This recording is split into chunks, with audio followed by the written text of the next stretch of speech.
with our workshop today. Today we've got Transportation Trust Fund, Leyland Regional Facility, Pinellas County Community Redevelopment Agency update, and then 3 or 4 transportation updates followed by our agenda briefing. So got a bit of a busy day, and I thought before we got started with the meeting, we just take a minute to kind of pause and reflect in a moment of silence in the loss of our friend and colleague Bill Horn. Truly a special guy who served for 26 years in the military and 20 years as a city manager. And as I said on Wednesday at the TDC, I mean, he was a real amazing city manager that did so many dimensions of the job so well, including as the mayor said the other day, being a mentor to many in the business that they do. He was obviously very effective in what he did, successful, a leader, very community oriented, did a lot of things on the ground. He was always felt like it was important to be at the point of whatever issue was going on, so he was always out in the field, and really just a kind and humble guy. A good man, and to many of us, a friend that you could just call and talk to just about anything. I know we're going to miss him as friends, as colleagues, as just in so many different ways. So in any event, I just thought maybe we could take a moment of silence, and if any of you wanted to say anything afterwards, that's fine, and if not, that's fine as well. So just a moment of silence, please, for Bill Horn.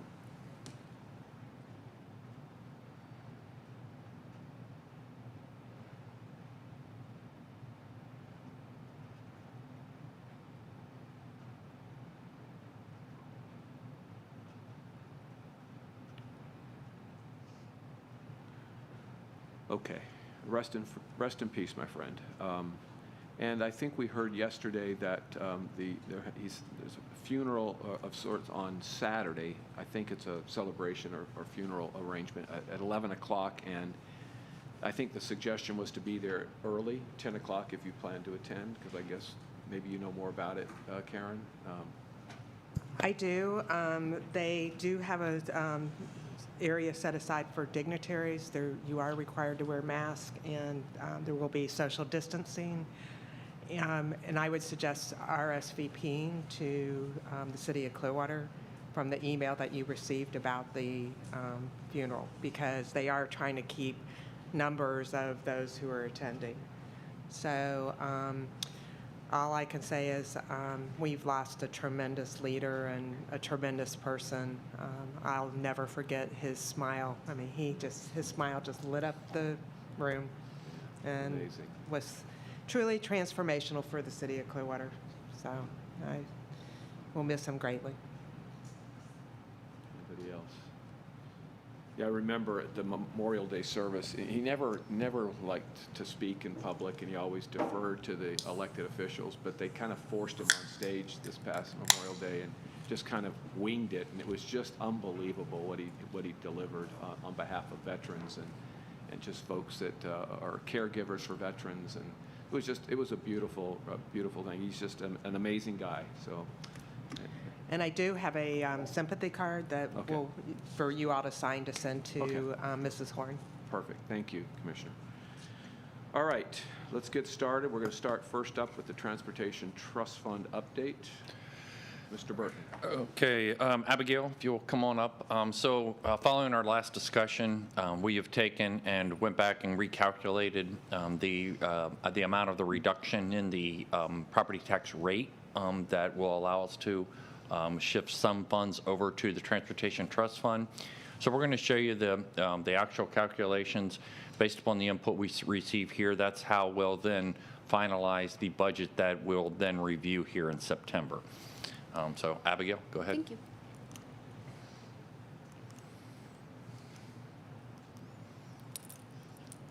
I'm going to see you squirm, you know. I need some technical assistance. Oh, there we go. Thanks, Thank guys. you. Maybe you did something, yeah. Thank you. All right, so based on your discussion during the last meeting, we've prepared a series of models, as Barry was saying. that are based on the designated countywide millage instead of a local option fuel tax expansion. And this will address the Transportation Trust Fund deficit. So the current millage is set at 5.2755, and OMB has proposed rolling that rate back to 5.0023. And in order to address the declining fund, we put together 3 different forecasts: a $9 million forecast, a $10 million, and a $12 million forecast. And each of these forecasts would represent a partial rollback. So we're going to look at how long each of those forecasts would sustain the life of the fund, and then also how would each of these forecasts impact property owners. And to just make a quick note about these forecasts before we look at them, they're a little bit different because they're based on that countywide dedicated millage. And because of that, instead of using a gasoline consumption tax, they're based on projected property value growth, which we use a 3 to 4.5% annual increase. So they look a little bit different. And then also, all of these forecasts assume no distribution of revenue to municipalities. All right, so this is our first option. This is the $9 million option. This would set the millage rate at 5.0982. This partial rollback would save the average homeowner $31.04 annually, and this would sustain the Transportation Trust Fund through FY26. So this option is important because it's essentially the equivalent of the local option fuel tax expansion to the 5th cent. If we had expanded the 5th cent, we would have received an estimated around $9 million annually. So this is the equivalent.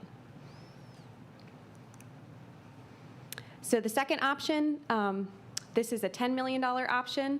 It puts millage at 5.1088, and this partial rollback saves the average homeowner $29.17, and it sustains the Transportation Trust Fund through FY28. So that additional $1 million in revenue compared to the last option essentially buys the fund 2 more years of runway. So our third option is a more robust option. This is a $12 million option, putting millage at 5.1302. And this partial rollback saves the average homeowner $25.44 and sustains the fund through FY35. And just to point out, those seemingly small increases in revenue seem to impact the runway of the fund because of the difference in property values versus gasoline consumption. So a quick summary of all 3 of these options. You can see the current millage at 5.2755, what the partial rollback would be for each of these options, how long each of these options would extend the life of the fund, and then the average savings to the homeowner in that final line at the bottom of this chart. So for comparison, the estimated savings of implementing the full rollback that we talked about earlier would be a savings of $47.83 to the average homeowner. You can use that number to compare it to the savings to the average homeowner on these options.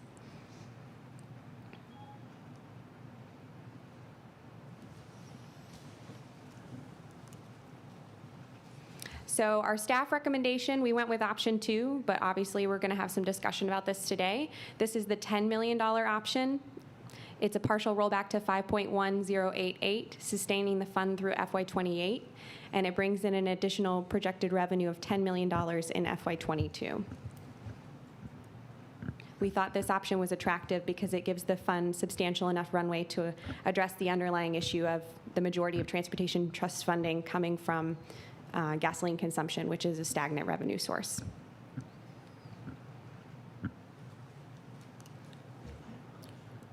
Yeah, hold on.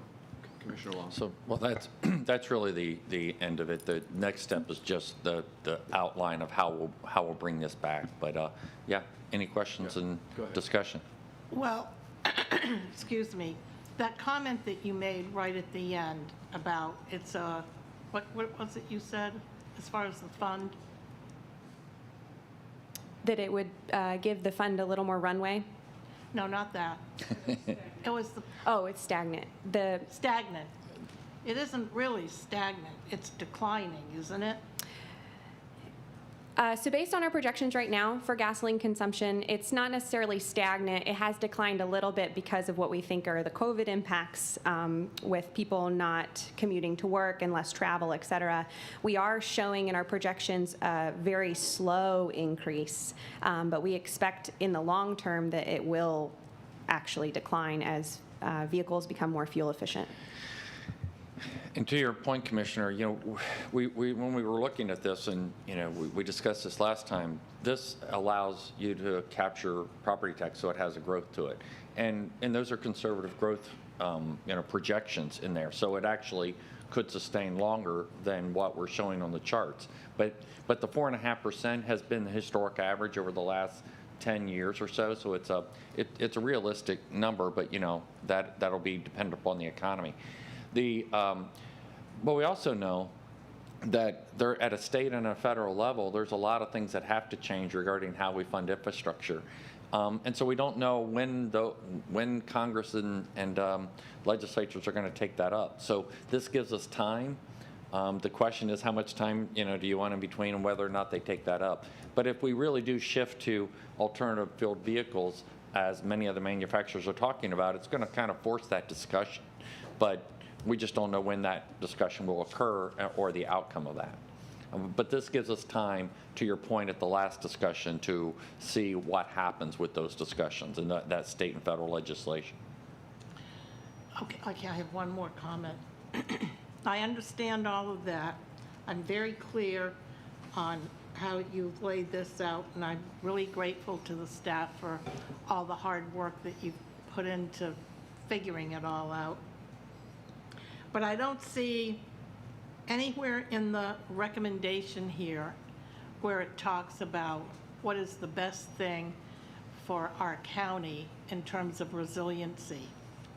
And the reason I bring that up is because I am very focused on trying to do everything I can within my orbit to reduce the carbon footprint and continuing to rely on gas for our fuel supply. That does not sit well with me. Well, this is really talking just about the sustainability of the I know. fund. So from a finance standpoint, when we talk, we're going to bring back to you and talk about our own fleet. So we completed a fleet study that looks at the way we manage our fleet and the move and the shift to alternative fueled vehicles, electric vehicles, and things like that. And so that's going to be coming to you shortly, and we're going to have a discussion about how we manage ourselves. Good. And that will be coming shortly. I'll look forward to it very much. Thank you, Mr. Chair. Anybody else? Karen? Commissioner Seal, sorry.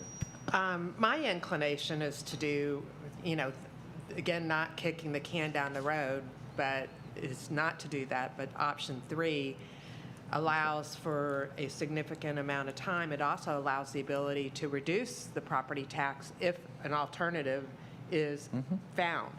And so we're always going to need sidewalks and we're always going to need roads, and we're going to need to maintain them regardless of what kind of, if we have electric vehicles or not. And so if the source continues to decline, we're just, again, kicking the can down the road for somebody else to figure out. But if the legislature gives us tools in which we can implement vehicle miles driven or some other kind of user fee, then we could roll back the property tax.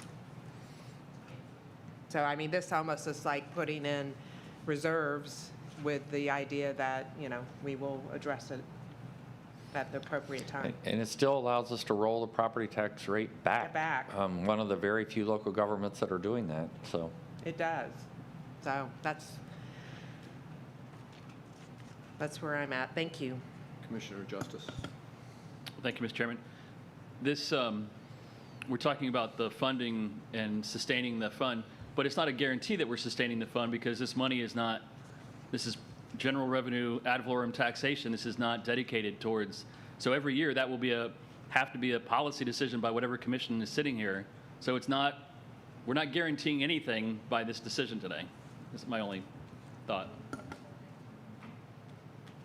Commissioner Flowers. Thank you. That's kind of what I was going to say. These are dollars not yet realized, but I do agree with option number 3 because you're for another 8 years, $3.73.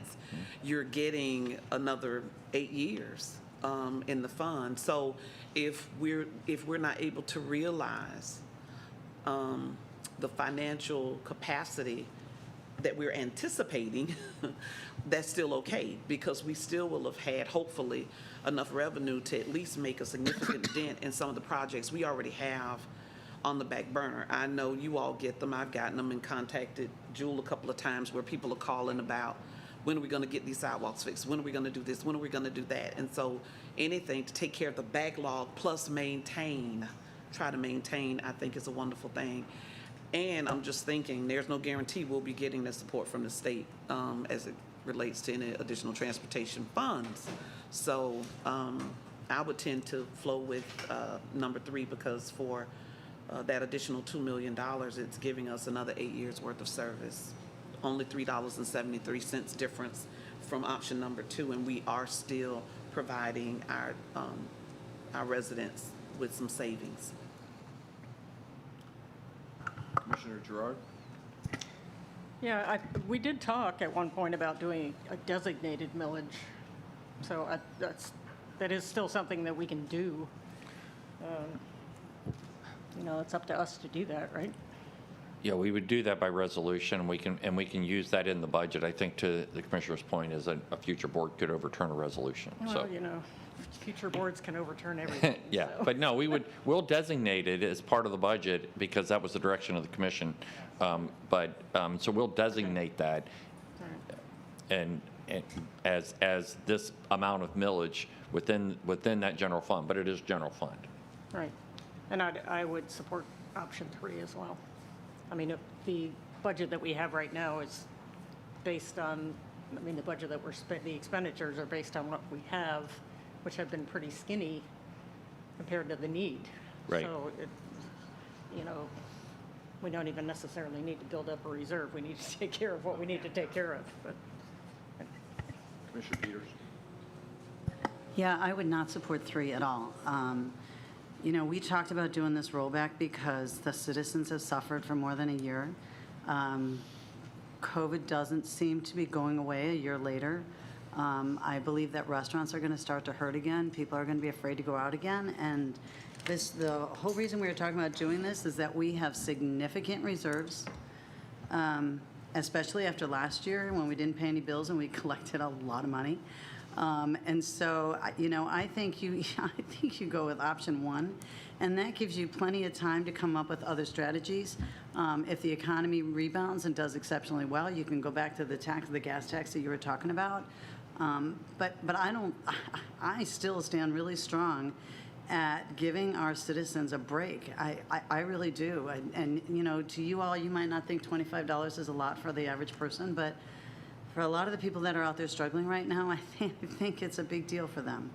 And it sends a message that we care and that we understand that that our citizens have gone through a lot in the last year and a half. It's not necessarily improving that much as we hoped it would. And so I absolutely would never support 3, not at all.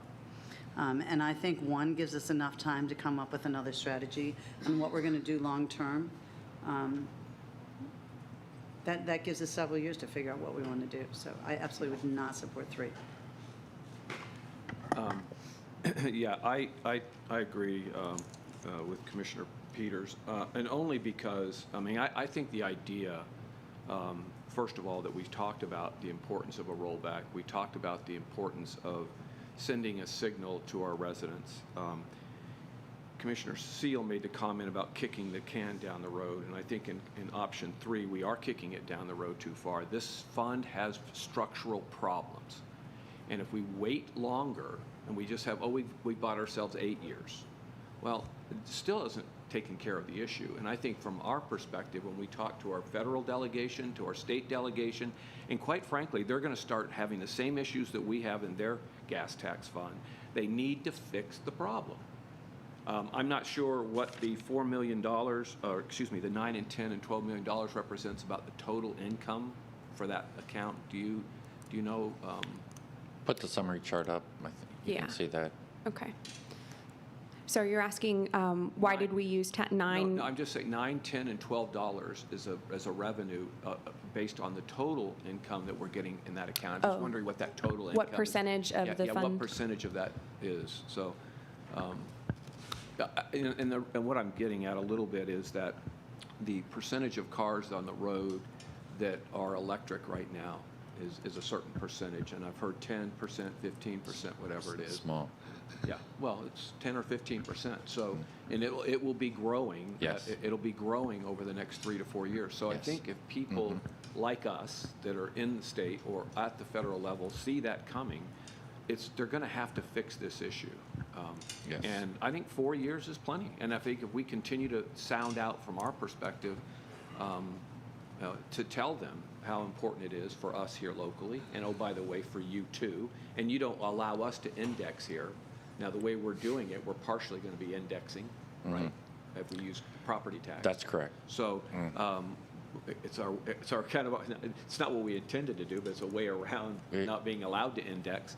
But that's really there's some things that need to be fixed, and we need to be letting people know loud and clear. Now, they'll come back and say, well, you have more percentage you can raise, more cents that you can raise in your gas tax, so why are you complaining? And it's like, because we're not going to do things that are unfair to our residents by overdoing it on the majority of cars that are out there. So if we fix the electric issue, the cars that are putting more weight on the road need to pay their fair share, then we can start trying to address the long-term sustainability of the fund. So for me, I'm totally on option one. I think that's plenty of time. If we were talking a year or two down the road, it'd be different, but we're talking 4 years. I think that's plenty of time for us to shout loud and clear. Yeah. Chairman Eggers, to answer your question, the $9 million would represent a 32% portion of the total fund if we were to increase it by 9. The 10 would be 35%, and 12 would be 42%. And just to clarify, I used those numbers because I felt like they gave distinct options. We can adjust it based on Right. whatever. No, I appreciate the numbers you use. I think I wasn't questioning that. I was just wondering what the total was, and so what that represented as a percentage of the. So, yeah, Commissioner Justice. Just FYI, just for what it's worth, if you Google, 1% of the cars on the road today are electric in America. So it's not. I don't know what that is in 10 to 15. Florida, but Yeah. So it's not 10 to 15. That's It's not what 10 I to heard. 15. So, thank you. yes, sir. Yeah, Commissioner Seal. I understand the rationale. I guess that's why I said if this is finally addressed, we can always reduce the property taxes later. But honestly, since I've been on this commission for 22 years, we have asked for indexing for gas tax every single year, and we've never received it, even just to inflation. And so I don't hold any hope that that's going to change. If it does change, then we can address it. But this way, we might even have the opportunity, honestly, some of our getting complaints from citizens about how we pave the roads and water pooling and, can't get fixed for 3 more years. Maybe this allows us the opportunity to really go out and up our game as far as really fixing people's problems.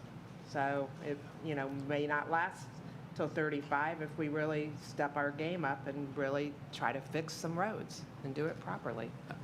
And I understand that it's just a different perspective. It's the same thing from going from 5.09 to 5.13. We can always do that if we had to.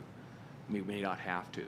And so I'd rather err on the side of sending a better signal to our residents than the other way. It's just perspective. Any other thoughts? Yes, Commissioner Gerard. Well, I don't know that we came to any conclusion for the staff, so perhaps we No, need we're to not. keep talking about it. I would be fine with option 2 if we're looking for a compromise, but the reason we're even talking about this is to help our residents by not having to pay the gas tax. We have to do something. So, and I don't have any faith that the feds are going to fix this in 2 or 3 years. Please. We may get a windfall of some sort of transportation funds to do projects with, but for an ongoing maintenance budget, I think this is the way that we're going to pay for it. And we're saving them hundreds of dollars by doing it this way rather than raising the gas tax. So, this is kind of a false equivalent here. This is what they save on the ad valorem tax, but they're saving the whole gas tax that we were poised to pass.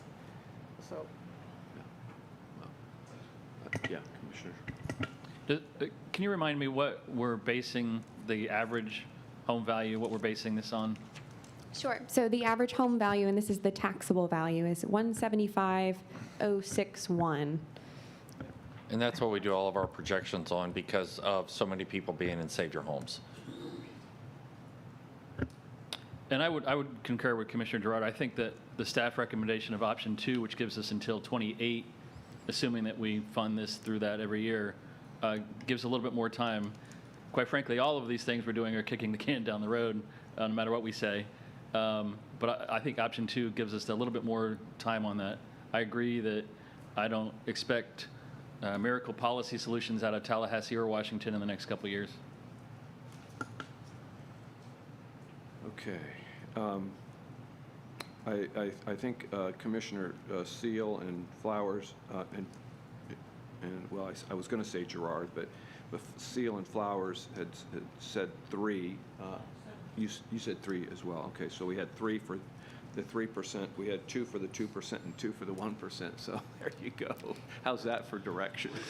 I appreciate that. Well, obviously the issue is that first of all, Barry, to the point that we did 2 years ago when we did the budget and Yep. we looked at a 2-year plan.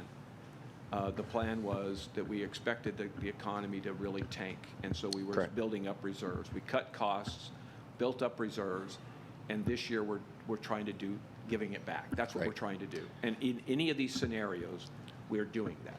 That's Right? That's So- exactly right. And I don't want that message to be lost. Yeah. You know, yes, we took we kept the rate the same the previous year. At the same time, though, we lowered our cost. We lowered our actual expenditures. Which and allowed the and that reserve. has had a compounding impact because now you got 2 years of a lower expenditure that allows us to both lower the rate and put more money in infrastructure. The question is Yeah. you know, which option, you know, you prefer. Because we're going to publish that and put that as part of our budget, you know. You can, I mean, obviously during the budget process, you can change anything, but it'd be better to publish it and go through the September hearings, you know, with a consensus around the direction. Agreed. Okay. I certainly think we've heard the arguments for all of the rates, and we've got 3% at 3 of us, and 2 at 2, and 2 at 1. And I think that I think what we'll do right now, I think we just move on to the next topic, Barry, and we'll Okay. circle back to this at the end of the meeting and Okay. just kind of readdress it, because I just think it needs to percolate a little bit in all of our thoughts and soul and heart, and so we can either see if there's any movement for you or not. But I mean, at the end of the day, you can either, the thought process is from some folks that we can lower the rate later if we had to, and some of us is that we could raise it by 0.01 or 0.02 later. Now, we're not going to build up as much reserves in that fund if we do it that way, but we can do that either way. We can either lower the rate later or raise it later to take care of the shortfall or excess. So it's just a matter of what our appetite is. And to the extent that what you talked about and Commissioner Justice brought up, at least verbally and in our budget, we can separate those funds, segregate them. Like you said, we could put it through in a resolution. Future commissions can change it in a heartbeat. So we're going to separately designate those funds in our Correct. budget so that next year we're looking at this, and in case we've forgotten, or Well, yeah. hopefully 1 year we won't. But down the roads, we have to remind each commission going forward what that was all about. So, Commissioner Gerard. I just wanted to make one more point. If we do this, 1, 2, or 3, we're not building reserves. We're still spending down the reserves. That's why Correct. it gives us 2 years or 6 years or 10 years. It's how. And- We're still spending the Right, reserves. yes. We're not- And we're putting $4 million out of our Out of current general fund. reserves towards sidewalks, this next year. Yeah. So, And that, thankfully, yeah. So we're not telling people a year we'll be back to get your sidewalk fixed. So- Kelly has a very aggressive program over a 2-year period of eliminating that backlog. And that's a good thing. So, yeah, Commissioner. Yes, and I too would like to make one last point. And that is, I think it goes without saying that we live in very difficult times. And you just don't know what is coming around the next corner. And I'd like to remind everyone, I'm sure you all remember this, we are shoring up the sheriff's budget this year for the cameras. I mean, the money doesn't grow on trees, so thankfully, yes, we do have healthy reserves.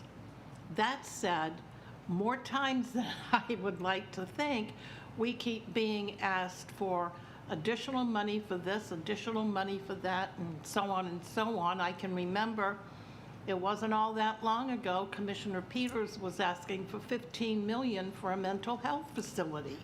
Well, I don't know where that money's coming from, but we do have a substantial amount of money in reserves to be able to act on our consultant's recommendation, right, Barry, when he finally brings it forward. So I just share those things because we are still, regardless of people want to say or think, in the midst of a pandemic. We have massive issues going on around the world that we yet do not know how it's going to affect Pinellas County. The whole western part of the United States is burning up, and our water supply is dwindling. Has anybody got their eyeball on that?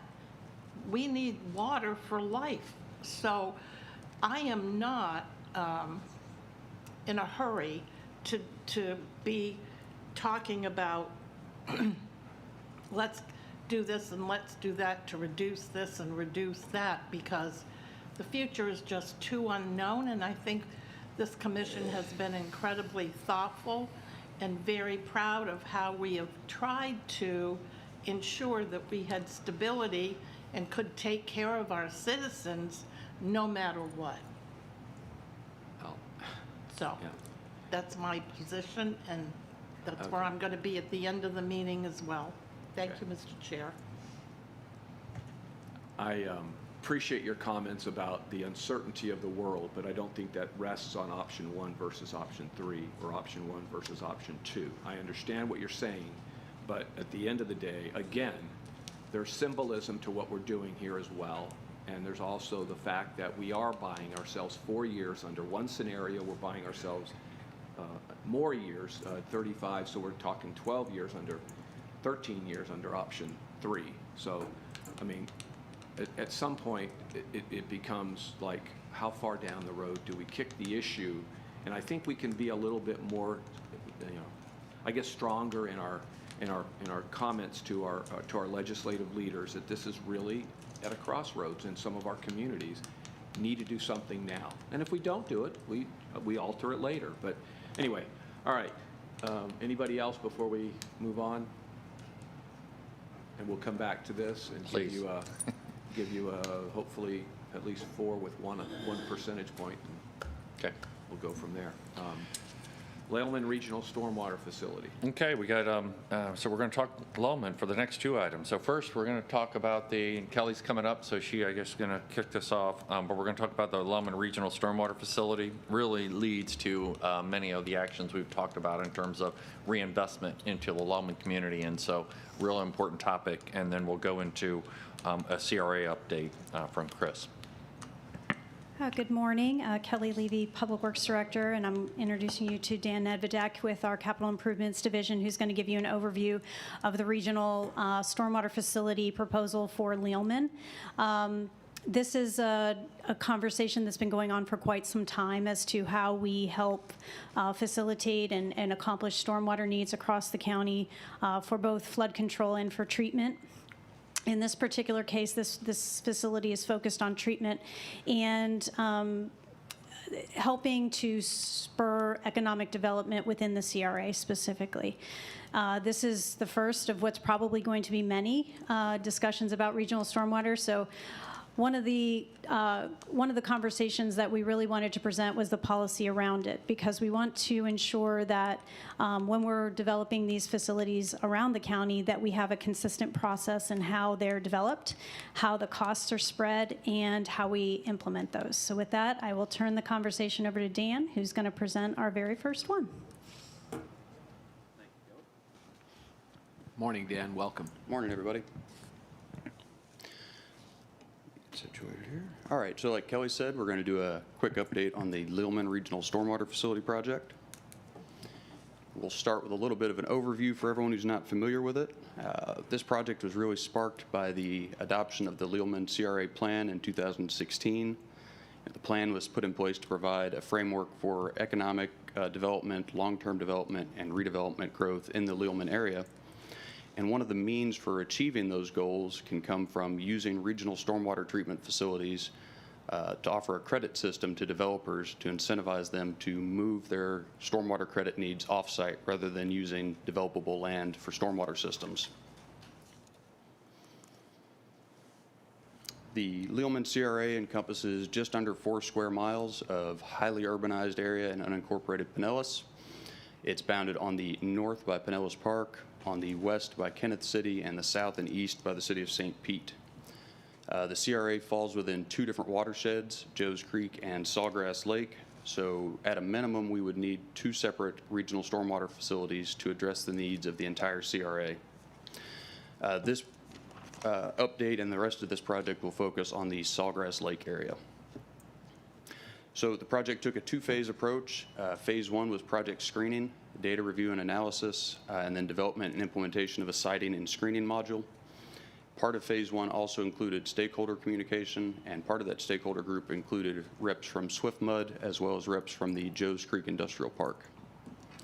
Phase 2 was the project concept development, to where we worked on a numerical modeling system, devised the framework for a credit system, and prepared plans for future public involvement. So to estimate the size of the regional stormwater facility needed, an economic analysis was performed in looking at potential redevelopment hotspots in Littleman. And so what came from this analysis is a 3-tiered system showing development across different timelines. Short to midterm development is shown in red on this map and are areas that we expect to have redevelopment activity within the next 5 years. Mid to long-term development opportunities are shown in orange, and those are a 5 to 10 year redevelopment timeline. And then yellow, kind of these areas down here, represent a 10-year timeline for potential redevelopment, or 10 years or greater. And some basic stats about the area that are worth noting. So looking across all 3 tiers of timelines, the average size for a site is 1.148 acres. If you cut that down to the short or midterm development timelines, you're looking at 1.175 acres. The overall average property value per acre in the area is $250,947, and that jumps by about $27,000 if you cut it to the short and midterm opportunities only.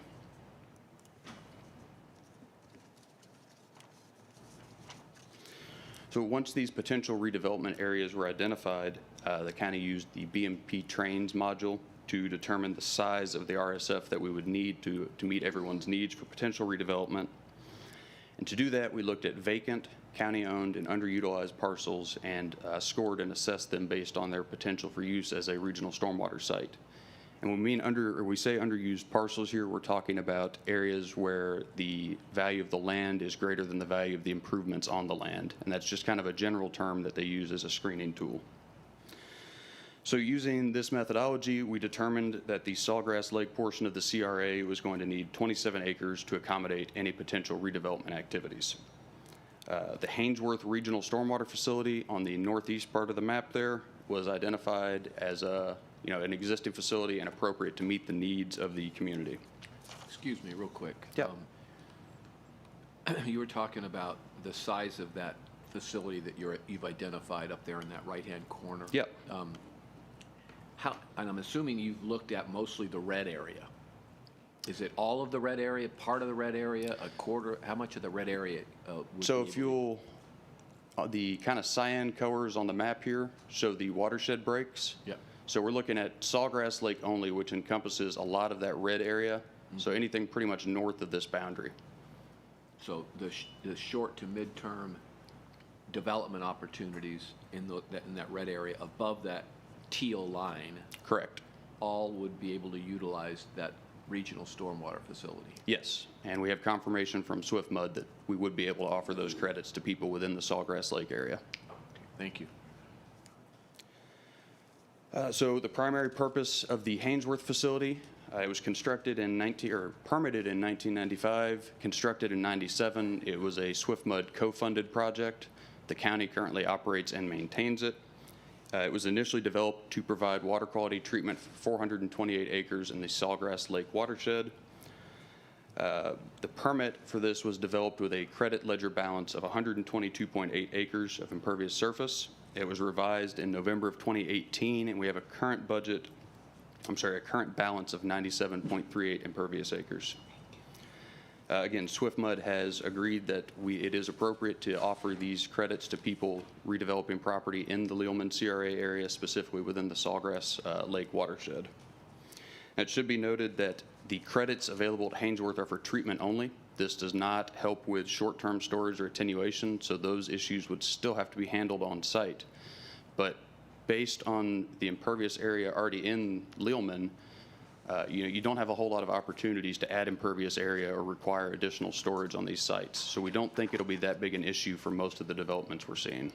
All right, if you could speak to that just a little bit, because Yeah. I want to make sure I have a good handle on it, because you were starting to answer the question that I was developing, and that is that you said there are different items, different criteria that would ultimately define what you would have to put on site for retention.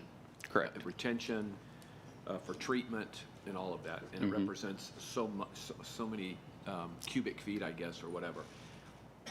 By putting it there, we're reducing that requirement on each property. Yes. But what are we reducing? Are we reducing by 90% the amount of stormwater area that we have to identify? I know it's difficult to pinpoint. It depends on the development. But generally, I think we're looking, most of the models we had showed a 75% impervious surface area. So we're looking at covering the permitting needs for that. The developer can purchase the full water quality treatment credits depending on site size. But the Hanesworth facility was developed before the current stormwater regs are in place, and it doesn't meet 100% of the county's current nutrient reduction standards. So I don't know that I can give you a good number on that. I don't know if Kelly or anyone else has a better answer for that one. I'll let them come up and talk to it. Okay, again, No, terminology gets thrown around a lot, and you guys understand it perfectly. We're trying to understand it, but 75% impervious. So if you're telling me there's an acre property, 43,000 square feet, 30,000 of it can be encumbered by impervious, like a large warehouse space, driveway. So 75% of it is impervious, and that still qualifies for the credit? For treatment, yes. What I wanted to offer was that we have a couple of some examples of projects coming up in the presentation Okay. that'll give a kind of a flavor for that, Okay. as to how much additional property would then be available for, like you said, like a larger warehouse instead of a pond. So I just wanted to offer that there are some examples, but it is very site-specific. The big point that Dan was making here is attenuation requirements in this area are very low because it's already so intense. So really, what we're focused on is treatment, and helping anyone redeveloping in this area meet their treatment requirements. So I understand. And so for me to have a real value for that treatment help, if we're not changing the site of the stormwater on somebody's property, it doesn't bring it. So I'd just like to understand that value. yes, we are very much decreasing the amount of land that would be required for any type of treatment. Thank you. Thanks, Kelly. Commissioner Justice has a Yeah. question. If we maybe dumb it down one more step. If I have a property there and I want to redevelop it, am I just getting the credits, Or are we actually going to have a system that will take that water and take it up to the Hanesworth? You're just buying the credits. You're essentially paying for what you would be treating normally on-site. That water's still going to be there. You're buying into a credit system, kind of like a mitigation bank. So my question is then, if I'm retaining 100 gallons of water in a rain system, I'm still got 100 gallons of water. I've got my credit, so that's great. I can develop more, but it doesn't do anything for the water. That's where I'm trying to get to. All right, so this was designed such that the sub-basin boundaries drain to this facility. So you are absolutely right. The treatment is not occurring on the site. The treatment would be occurring in the Hanesworth facility before it then goes into Sawgrass Lake. But Kelly explained, I mean, that you're gonna expand. That's the whole idea of regionalizing that. You're gonna expand that facility. I Now, mean, that facility is already constructed. It can be enhanced. But right now, we have, 122, 97 additional credits that can be purchased for water quality treatment. So we would be doing the treatment for the development, and they would be paying for that. And that would be a certain geographical area there that the water is going that direction, you're saying, not, and so I assume we're talking about later in the presentation about other regional, we would need other expansion of Joe's Creek or other regional physical facilities to handle other areas. Correct. So, all right. so below the teal line, so the south of the teal line that Dan was talking about before, we will need another regional facility south of that line to treat the rest of that CRA area. Okay. But this is just within that basin boundary, which all drains to Hanesworth. All right, and I'll wait till we get to the end, but that's, the Joe's Creek is what we've always heard about, those properties wanting to have the ability, and the flooding in there was hampering, redevelopment of those. Okay. Yeah, and it's another one of those areas where treatment volume is tough to address. It's highly developed. There's not a lot of open land for these kind of sites, and that's why it takes a while to find a good site like this. And Hanesworth was a convenient one that allowed us to build a credit system with an existing site, a proof of concept type thing.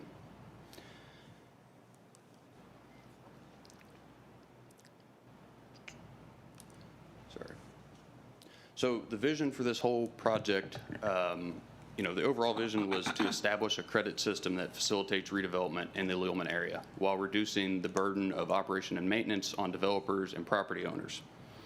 There's still, like we said, on-site treatment to a small extent required, and there's on-site attenuation and short-term storage that will need to be addressed. But again, this is a built-out area, so they're probably not going to be adding much more impervious surface than what already exists and is permitted at the site. Now, there are options, for that on-site treatment and attenuation, whether you go with conventional BMPs like a dry pond, or you can go with the newer green infrastructure treatments, pervious pavement, vegetative buffers, rain gardens, tree wells. There's a really good example, if anyone's interested, next door at the paramedics, the Sunstar Paramedics facility. They did a nice green infrastructure retrofit through their parking lot that utilized the existing median without damaging or removing any parking spaces.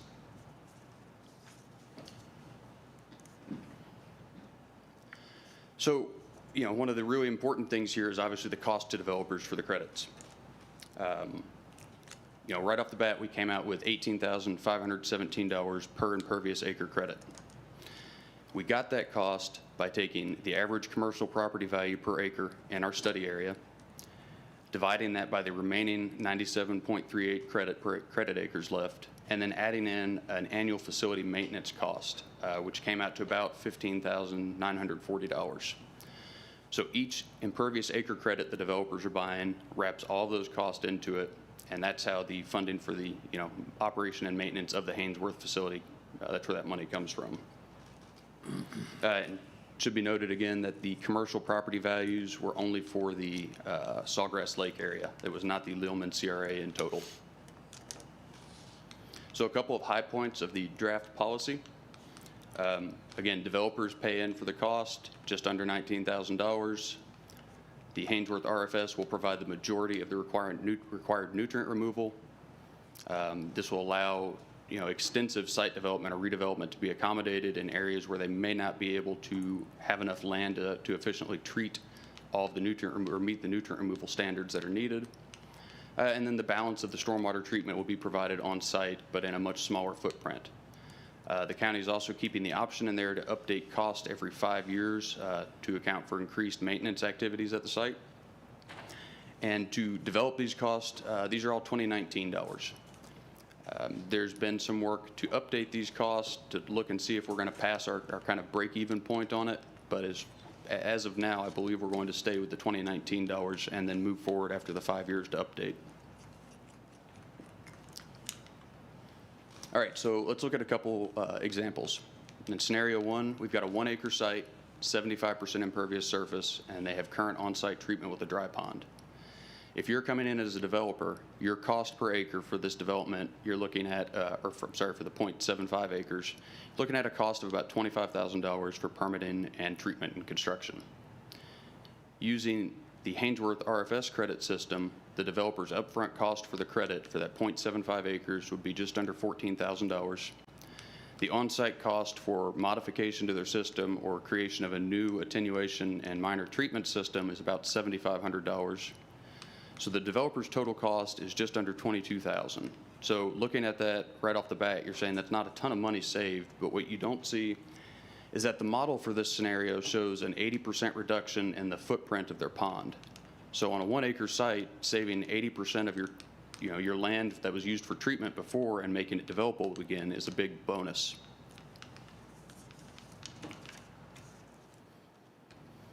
Scenario 2 looks at a slightly larger site, 5 acres, the same 75% impervious cover, on-site treatment with vegetated buffers.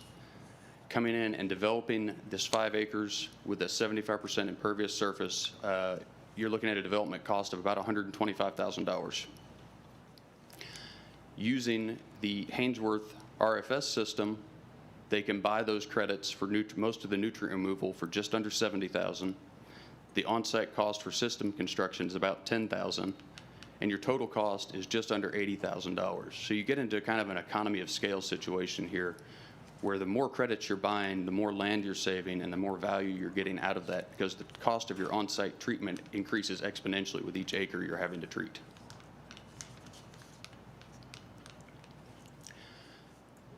So we'll look at how we stack up against similar programs around the area.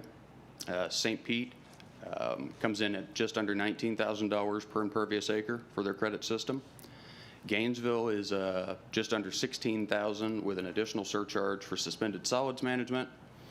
And the city of Clearwater is a little bit higher, and then they have a secondary charge that kicks in once you try to develop more than 1.5 acres. But that's not necessarily a direct comparison to ours because theirs includes storage as well as treatment, but it's worth noting because it's a local program. Sorry, one more thing on that. For us, if you go back to scenario 1, that $25,000 number is what was considered the break point for developing the cost for the stormwater credits. At $25,000 or greater, it's cheaper for a developer to handle things on site rather than buy a credit. So if we can keep the credits below that and make it attractive to developers, we think we can utilize this and allow them to make a more efficient use of their land rather than spending as much money as they can on treatment on site. Benefits of the program, just a little wrap up. We remove development uncertainty with this. There's a set cost, they know what the cost is going to be, and they know how much treatment they're getting out of it. We're reducing their on-site development cost by allowing them to transfer their treatment responsibilities off-site. We're providing more opportunities for increased developable land by reducing the size of on-site systems. We're reducing the landowner and operations and maintenance budget annually for these. Redeveloping these areas or incentivizing it increases the property values in the area. And we're developing a cost-effective tool that lets public and private entities meet stormwater quality goals. So next steps is to take this methodology and apply it in other places, most notably the credit system for downtown Palm Harbor. We're also going to continue evaluating Joe's Creek for regional opportunities for stormwater facilities. That would be the Joe's Creek industrial area that you mentioned earlier. And then work on developing a countywide stormwater credit system framework for applying this in other areas, should the program prove successful. And that's it for my presentation. I'm happy to answer any questions you might have, or I'll bring Kelly up if I can't answer them. Yeah. Well, I like Commissioner Justice's question or comment when he said to dummy it down for us. So, I mean, I guess my thought initially is, like we did our development review process, we had an outside group of business people that looked at our system along with you throughout the process. Have we had some of our civil engineers in the private sector look at this program that you're putting together and Yes, say, we have. yay, we're excited, or it's not really that much of a big deal, or so just some input on that would be great. Yes, this was actually presented to the development review group that Tom and Barry lead, and they had nothing but good positive feedback on it. It was a lot less expensive than other systems they've seen. The Department of Transportation does offer some other regional opportunities, stormwater opportunities in the area, but it's much more expensive. So we didn't receive anything but positive feedback on it, and they want more. That was definitely the message. More of these opportunities? More of these opportunities. Around the county. Yes. Yeah. I also took the opportunity to present this at the statewide level. The state is now looking at the statewide stormwater criteria. Regional facilities are part of that toolbox, and so myself and a couple others from around the state presented on regional systems, and it also received a lot of positive feedback from the statewide Stormwater Technical Advisory Committee. Yeah, Commissioner Justice. Thank you. And I don't know if you or Kelly, what did we spend on doing this study, this evaluation? I don't know the budget off the top of my head. I'm not sure. We can get that number for you. I can tell you that the consultant was Kimley Horn, and in meeting with them, one of the benefits to having a firm like Kimley Horn is, they have the kind of the side that we technically would work with a lot on, like county projects, but they also have the private development side within their shop, and so they actually had, their engineers that work on private development part of this team so that they could vet it and make sure that it really made sense and that it worked from a development perspective. Yeah, I guess the second bullet there on the next steps, I kind of had hoped that we would be at that point with this study of evaluating other sites, and especially in Joe's Creek. There is a facility in Joe's Creek that we are looking at. The challenge there is we have all of these capital improvement projects also in the pipeline, especially for the Leyland area, specifically in the Joe's Creek watershed. And before we dove into that one, I wanted to make sure that we have all the stormwater needs met for all those capital projects. I would hate to get all the way down the line and then have given away all of our treatment capacity. Yeah, I guess I would have liked to see, again, a little more progress on the Joe's Creek, even to tell us, yes, we know it's going to be more expensive because there are not, we have Sawgrass Lake, yeah, that's vacant land and 90 acres of credits. I guess I just hope we were a little further on the Joe's Creek, because that's what I keep hearing about from the folks in the Joe's Creek area is we can't get redevelopment in here because of water issues. And so I guess that's my only disappointment on the review. And we are looking at several sites through there. We've developed a regional stormwater facility siting tool, a GIS-based tool that looks at all of the parcels in a given area and assigns them a score based on 10 or 12 scoring criterias. Like Kelly said, there is a large CIP backlog through that area, and there's just not much land available. There's not a nice Sawgrass Lake sitting in the middle of Joe's Creek where we can take available credits and distribute them.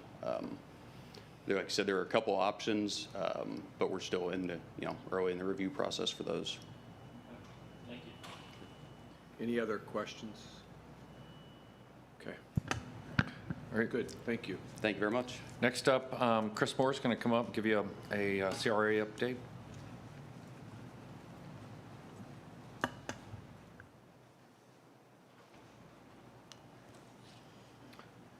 Morning, Chris. Welcome. Morning, Mr. Chairman, Commissioners. My name is Chris Moore. I'm an assistant to the county administrator for the Lehman community. If we could pull up my presentation. Thank you.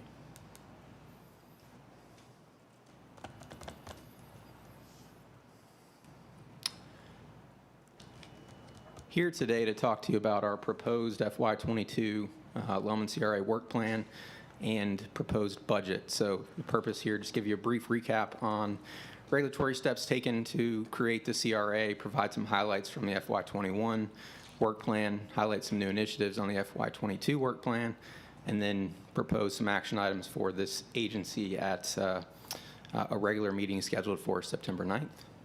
So I won't go into these into great detail. We know we've had some new commissioners join us since the CRA was created, and also just some information here for our residents that may be following online. But, you know, creating the Community Redevelopment Agency to lead the CRA, creating the tax increment financing, or the TIF, that funds the CRA, adopting a redevelopment plan, finally providing the county administrator the delegated authority, as he does from the Board of County Commissioners, to implement this CRA plan.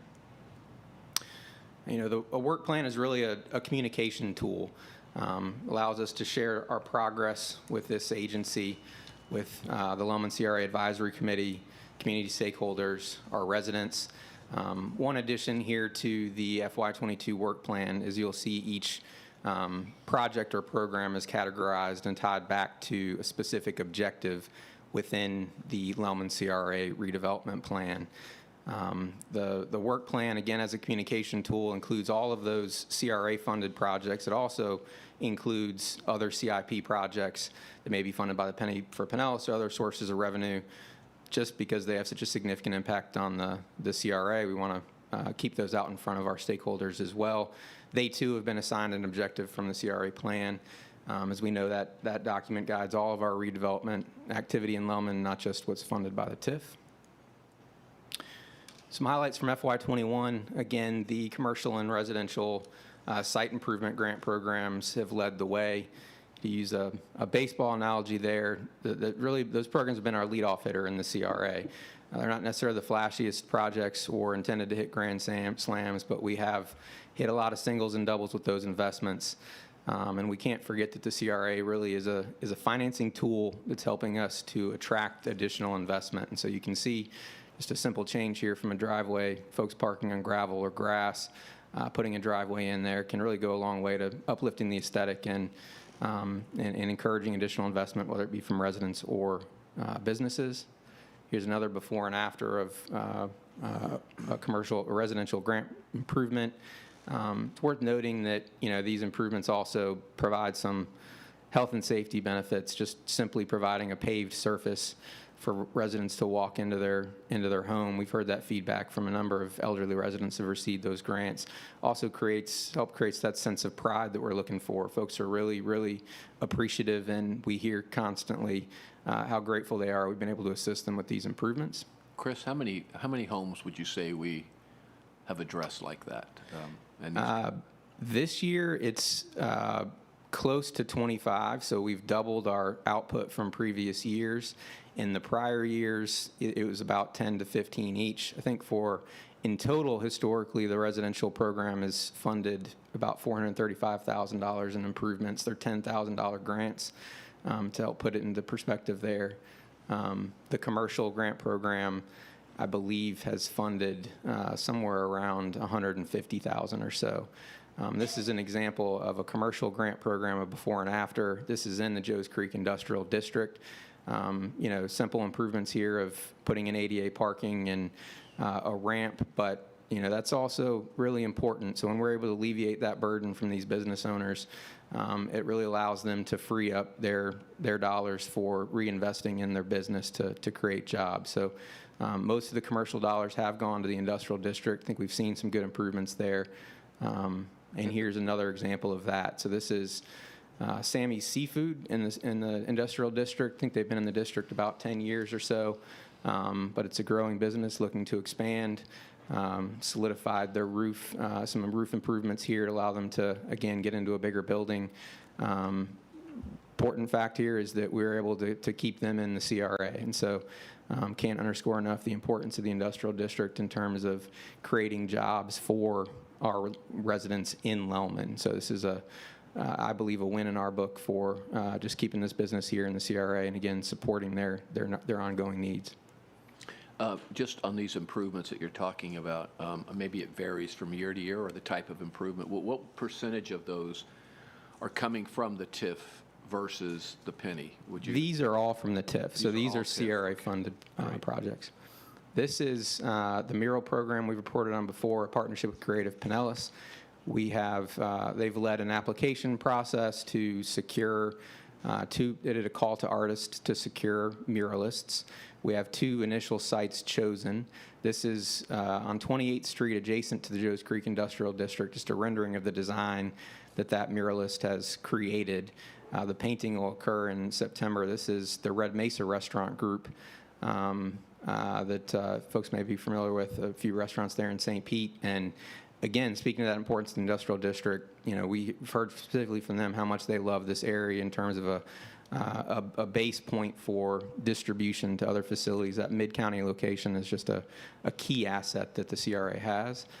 The other site that we chose is the Lellman Exchange. There's a generator enclosure there in the parking lot. We have a muralist chosen, no design yet, but I do look forward to bringing that one back to you. He's known for really uplifting messages within his murals, so we'll bring that one back here in the near future. This slide just breaks down the CRA-funded projects on the work plan, categorizes them into programs and projects. Just to recap, along with my presentation, you all were provided the actual work plan in addition to a work plan report that offers a little more detail on each one of these projects. I'll be happy to walk through any one of these at the end. Here briefly, just wanted to run through some highlights of new initiatives in the work plan. This is regarding an alley program we're proposing. So our planning staff has completed an alley analysis earlier this year, identified 176 alleys, categorized them into whether or not they're completely clear, partially obstructed, or completely obstructed. The work plan proposes $150,000 in TIF, focused first and foremost on clearing the 82 alleys that are either partially or completely obstructed. And again, that may be vegetation, debris, or structures. But again, the focus there, first and foremost, is clearing those alleys. This is a big ticket item, if you will, we wanted to put on your radar. So essentially, we'd be calling for creation of 2 new housing programs, one being the home investment program and the home rehabilitation program. I like to refer to this as a 2-pronged strategy to capitalize on recent ordinances and resolutions that this board took to expedite various code enforcement matters that you all took earlier this year. This is an effort to build upon that effort. I say it's 2-pronged in part because these heavily liened properties can generally fall into 2 big bucket categories. A lot of times you'll have residents who want to remain in their home but simply don't have the financial means to do so, to make these repairs. Or you typically have bank-owned properties that may have gone through some type of a foreclosure process and are better suited for redevelopment. So each one of those programs would address essentially one of those 2 categories. The home rehabilitation program mirrors entirely an existing community development program we have to provide funding for new roofs, HVAC systems, windows and doors, plumbing and electrical upgrades, for example. The residential program we just discussed is more of a facade-based or site improvement program, so smaller ticket items. This rehabilitation program would allow for more significant improvements for our low-income residents. I do say it intentionally mirrors the community developments program because we want it to be, the CRA's program, to be in lockstep with community development. We get appropriations from home and SHIP each year. We simply want, and if we have an applicant come along and those funds are available at that particular time, they would seek that funding first. However, that's a countywide program. If their funds are depleted or there's delays in the appropriation, we want to keep the momentum going, and so just have those programs paired up, really streamlined is the goal there. The other program, again, Chris, yes, sir. Hold on, Commissioner Flowers has a question. Thank you. This sounds really, really good, kind of like the N team with the city of St. Pete and helping people, and it helps them stay in their homes, especially seniors. I guess my question is, I heard earlier when you said the CRA has the support it can lend in the way of grants. And so how does, and I apologize because I wasn't here when this was all put together, but how does that work, especially when we're looking at some seniors who are hoarders, and so it's two-pronged. You know, you're going in to help clean out the place, and then any repairs that may be needed, more substantial, like roofs and things like that. But if that's on a grant process level and their income is already severely limited, which is why they couldn't keep up in the first place, how are we doing that? It would be structured under, referred to a soft second mortgage, if you will, a forgivable loan. So there would be no payback required there. You know, round numbers, if you had oftentimes you have a 10 or 15 year note for that forgivable portion, and then an equal percentage is forgiven each year. So there wouldn't be a cost burden there to the residents. The main reason for providing a interest-free loan like that is to protect the investment. You know, folks you don't want to see somebody just come in and receive a $40,000 grant and turn around and sell the home. So it keeps it affordable over the duration, but there wouldn't be a payback cost, if you will. Okay. Thank you, Mr. Chair. The home investment program, again, would be the other prong targeted at those potentially bank-owned properties that are experiencing these lien challenges and are better suited for redevelopment. So what we envision there is grant dollars to go toward construction of new single-family housing. And, you know, these two photos you see here are, I don't believe either of them are from the Leyland CRA. They just were provided from the item that you took action on for the code enforcement ordinances and resolutions earlier in the year. But I do want to point out that top parcel there, which was elsewhere in unincorporated county, notoriously blighted property experiencing lien challenges.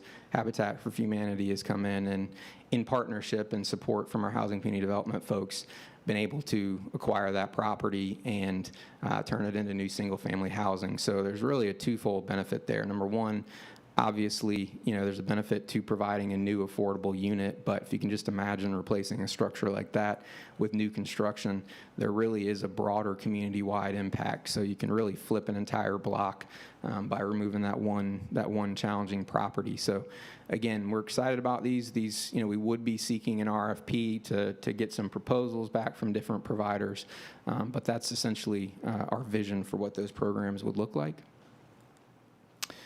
We're also very excited about some of our park improvement projects. There's a number of those on the work plan. This one speaks to the Neary Park entrance on 46th Avenue. So really this project area consists of 3 contiguous county-owned parcels, the first being the parking lot for Neary Park, the second being a stormwater pond that Public Works is in progress on beautifying there, and then the third parcel is green space now, but would this is where this ADA compliant playground equipment would go. I think there's a key point here as well, you know, how we strategically use our CRA dollars. I use the term icing on the cake a lot in terms of, you know, how do you take a good project and turn it into a great project? And that's really what the CRA dollars can be used for. So we have a good project, Public Works coming in to beautify that stormwater parcel. I think we're turning it into a great project now, paving that parking lot, putting in this playground equipment, which also balances the Neary Park master plan. All the playground equipment there was north of the creek. Would have been a good hike there for folks south of the creek to get over to that playground equipment. So again, the CRA comes in and is able to fill a gap on other existing projects and sort of put that icing on the cake, for lack of a technical term there. But you know, really those are the highlights there. Just want to end here with you know, the action items we would be proposing the agency take at a regular meeting on September 9th. One action would be to approve this FY22 proposed work plan. The other would be a recommendation from the Community Redevelopment Agency to the Board of County Commissioners to adopt the Leyland CRA budget. Can't ever come before you all and send a big thank you to our partners. I'm really happy this list continues to grow. We're blessed to have just tremendous partners, both residents, community organizations that are deeply committed to seeing this community improve. So a very big thank you to them, and a thank you to all and my teammates here at the county for the continued support. With that, I will turn it over to any questions you all may have. Yeah, Commissioner Justice. Thank you, Mr. Chairman. And thank you, Chris, for all the good work that you're doing there, and we appreciate your leadership. I have a couple questions, and I don't mean to get into any details today because it's not your area, but can you tell me the current status, tell the board the current status of the two housing projects, the Oasis Acres and the Greenway Lofts, where we are at with RFPs and all those kind of things, if you can tell us that, or if maybe Mr. Alty needs to. Yeah, I can follow you up with specific dates on that, but we did present those, bring those projects to our CRA Advisory Committee. Tom, if you want to. Sure. Commissioner, we're in the process of making those two sites available to the community for redevelopment. We will be moving the Oasis acres a little bit slower because we want to go back to the community, confirm the type of investment that they want to see there. We do plan to, we went and changed the status of the land use on that property. So the mobile home, ability to build a mobile home in there has been removed. So our plan is to move forward with both properties. Oasis, we envision that by the end of the year, we will have issue the RFP and begin the selection, so something can be built during next year. And the same with the other property across the Rainier Park. Okay. That's. And Well, by the I know way, it's Commissioner, we went to the CRA committee meeting and talked to them related to both of the properties. As you know, Commissioner, the community is extremely happy about the new opportunity to develop both of those properties under a new developer. So. No, and I know I'm not trying to get into the weeds on it. I know we're going to talk about it on a different day, and that's fine. It's just the length of time that the community has lived without progress there is incredibly frustrating for a lot of folks. And I know it's, I'm not talking to you, anything you don't know already, but that's the only thing I had on that. And then, Chris, you were going to unveil the logo today, is that right? No, sir, we don't have a logo for you today, but we have kicked off that project, so that the gateway and wayfinding project that you all will see on the work plan. We have a consultant on board. We have a character workshop scheduled for next Wednesday night with our community stakeholders to begin that. So that's a really important project, and we still are mindful of this year-end target date to have some signs in the ground. So we're working hard to meet that goal. I thought maybe I'd trip him up and he'd show me the picture today. Just a final comment. Chris has a lot of ideas, and he's working with the community, and it's really encouraging to see. We're having to kind of hold them back and realize they have a budget they have to live within. They would like to do a lot more, and that's good that you have to kind of pull the reins back rather than getting them to move, because they really have been engaged. Chris has been very engaged and trying to get the community involved and talk about plans for making the area better. So it's encouraging to see. The work plan's very robust, as you can see as you peruse that at your leisure. Yeah, I just had a couple of questions. So I'm getting back to the home rehab program that you're talking about, and I was a little perplexed by the comment that, and I'm just making sure I understand it. So somebody applies for a roof replacement, they get a soft mortgage, second mortgage on their home, but there's no requirement to pay it back? I'm not sure I understand that. Yeah, basically the way that would work, if you say there was a $40,000 grant for the rehabilitation for that entire house, you would attach a forgivable soft second loan. So each year a portion of that $40,000 grant would be forgiven. It would be, in that case, $4,000 per year. If the homeowner lived in the home for that entire 10-year period, the full $40,000 would be forgiven. and they would essentially gain that equity in their home. If they sold the home in 5 years, say, $4,000, 5 times 5 years, $20,000 would be forgiven. And if there was a profit on that home, essentially that additional $20,000 would come back to the CRA. It's really, again, intended, it's very common in any HUD type of program to have a soft second note attached like that. And, a primary purpose is, again, to keep the home affordable and prevent folks from just outright flipping the home the next year. Okay. So just for clarity, we're using public funds on private property. They would be privately owned homes, and that is, so again, it's in lockstep with our existing HUD-funded programs. And I get it. Okay. The other question I had with, I think I asked about it as it relates to your leadoff hitter thing. By the way, I was a leadoff hitter. There's nothing wrong with that. Singles and doubles are good. But anyway, you said those were 100% TIF funded. Yes, sir. Most of these improvements that we've just talked about, are they TIF funded? Yes, sir. Everything I presented highlights on those were TIF-funded programs. The point I was trying to make there is that the work plan, as a communication tool, contains all these CRA-funded programs, but also just to keep communication going, other CIP-funded programs. But everything I presented today and shown there on the work plan would be, as funded by the CRA, would be funded by the TIF. Okay. And year to year, when you have your capital plan put together, do you have leftover funds? So we have a reserve building in the TIF fund? We do. Yeah.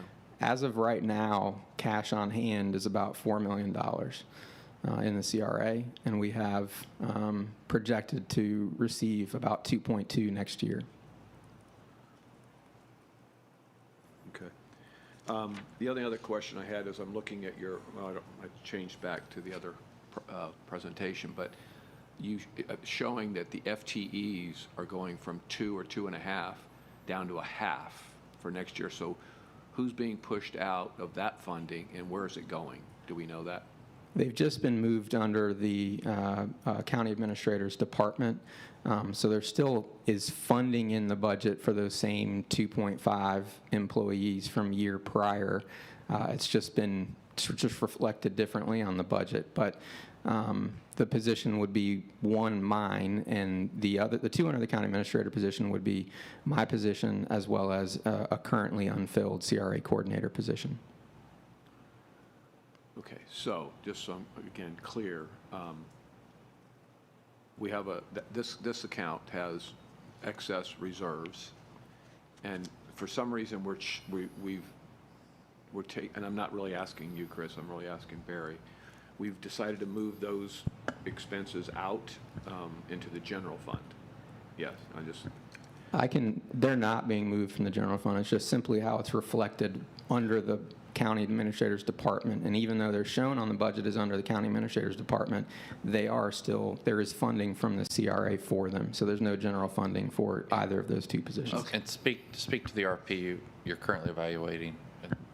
Speak to what, sir? To the RFP that you have for the management of the center. Doesn't that reflect how you're going to do that? Those are somewhat unrelated. So okay. This is, the positions he's talking about are CRA-funded positions. What the county administrator is speaking to is, we completed the strategic planning for the Leyland Exchange. We did just complete a public procurement process to create a managed service entity to manage programming at the Leyland Exchange. Okay. Any other questions for Chris? Okay, thank you. Appreciate the update and look forward to talking to you next month. Thank you, sir. Right. Thank you all. Okay, next up we have transportation updates. So we wanted to bring Kelly and her team up, and they can talk about various transportation projects and again provide an update on some of the more active projects.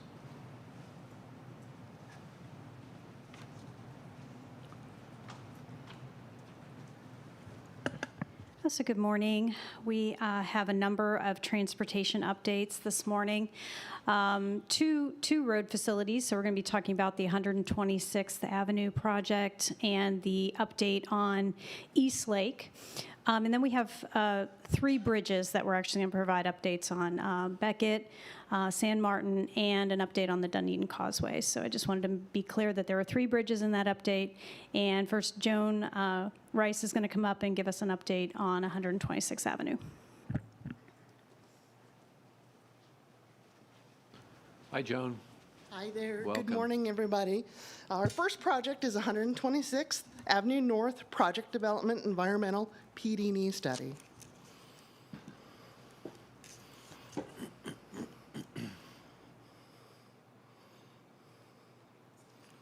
I'm trying. Well, again, do we need some help in the back on the presentation, or? There it goes. Thank you.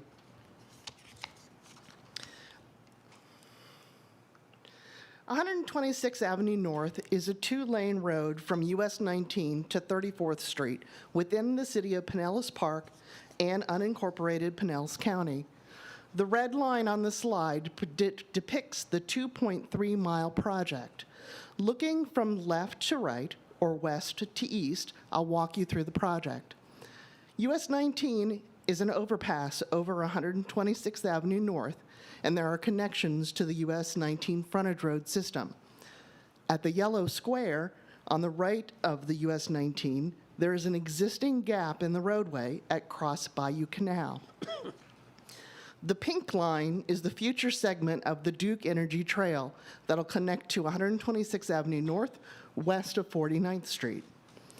There's a signalized intersection at 49th Street, and a second gap in the roadway is located between 44th Street North and 40th Street North at Showtime Speedway, which we have recently learned is now listed on the National Register of Historic Places. This is the larger yellow rectangle. At 34th Street North, 126th Avenue North is a unsignalized T intersection. And then just south of that is Shearer Drive, which is also an unsignalized T intersection. Okay. The project proposes to widen 126th Avenue North with a center turn lane and fill the roadway gaps, including a bridge over Cross Bayou Canal. The project will also provide a shared use path that will connect to the Duke Energy Trail corridor and serve as an extension of the Pinellas Trail. These improvements will provide vital connections to enhance the multimodal transportation needs, the economic development opportunities, and freight mobility in the area.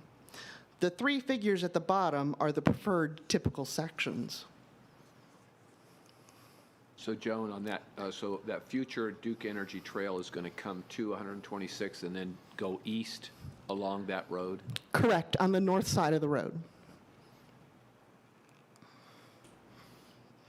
Several alternatives were presented at the alternative public meeting in October of 2019. For the length of the corridor, the alternatives were to do nothing, to widen with a center turn lane with bicycle lanes, or widen with a center turn lane and sharrow bicycle pavement markings. The sharrow is used to remind drivers that bicycles could be riding in the travel lane. The sharrow alternative was preferred. For the 49th Street intersection, both a traditional and a displaced left turn signalized configuration was offered, and the traditional intersection was preferred. For the 34th Street intersection, there were 3 alternatives considered: signalizing the 2 T intersections of 126th Avenue North and Shearer Drive, aligning Shearer Drive with 1 signalized intersection, or aligning Shearer Drive with a roundabout. Aligning Shearer Drive with 126th Avenue North as 1 signalized intersection was the preferred. Since the alternatives public meeting, our consultant has prepared the draft preliminary engineering report with findings. The next step is to present these findings at a public hearing. However, due to COVID, the public hearing has been put on hold until new public hearing procedures were determined by DOT. Since the Sunshine Speedway property is now listed on the historic register, the county must go back through the Section 106 and Section 4F process to determine the impact and mitigation for the Speedway property. We have held meetings with FDOT to determine the process requirements and currently have our consultant working on this. As a result, the date for the public hearing has not been determined. We hope to work through the process and hold the public hearing in fiscal year '22. Design is currently programmed for fiscal year '23. The project information can be found on this link. However, the site will be further updated once the remaining PD&E processes are determined and the public hearing is scheduled. And this concludes the 126th Avenue North project summary. Commissioner Seal. Hi. Hi. Could you explain who put the Sunshine Speedway on as designated as a historic site? It has to do with the number of years that it's been there. I don't know the specifics of the how they went about doing it. Commissioner Justice, was it our historic board? Not during my time. Could we find out a little bit more about that? Yes, we will find out and report to you.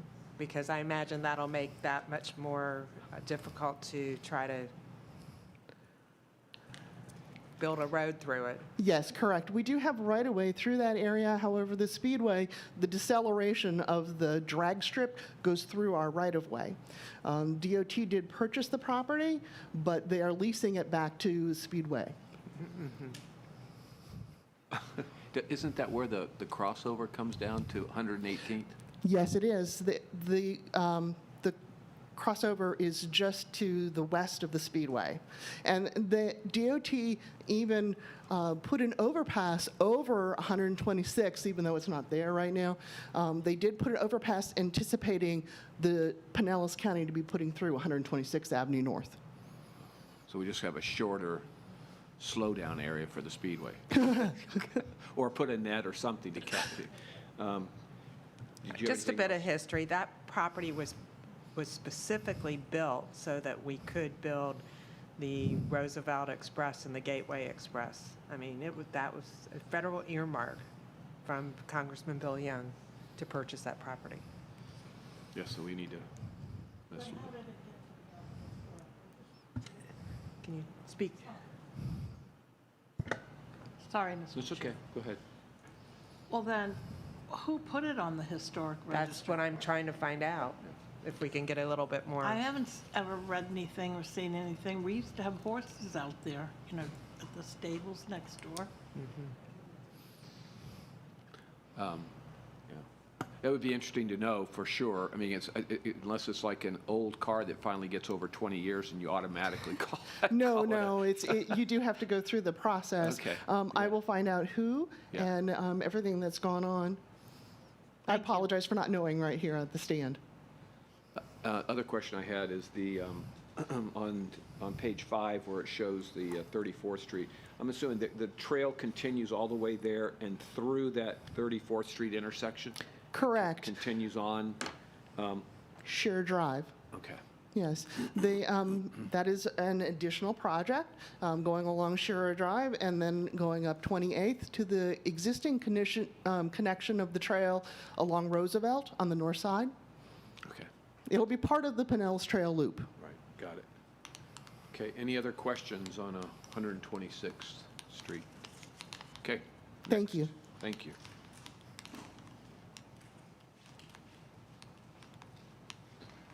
Hi, Tom. Welcome. Morning, Commissioners. Thank you. Tom Washburn, Pinellas County Public Works Transportation. I'll take you through the rest of the updates this morning, starting with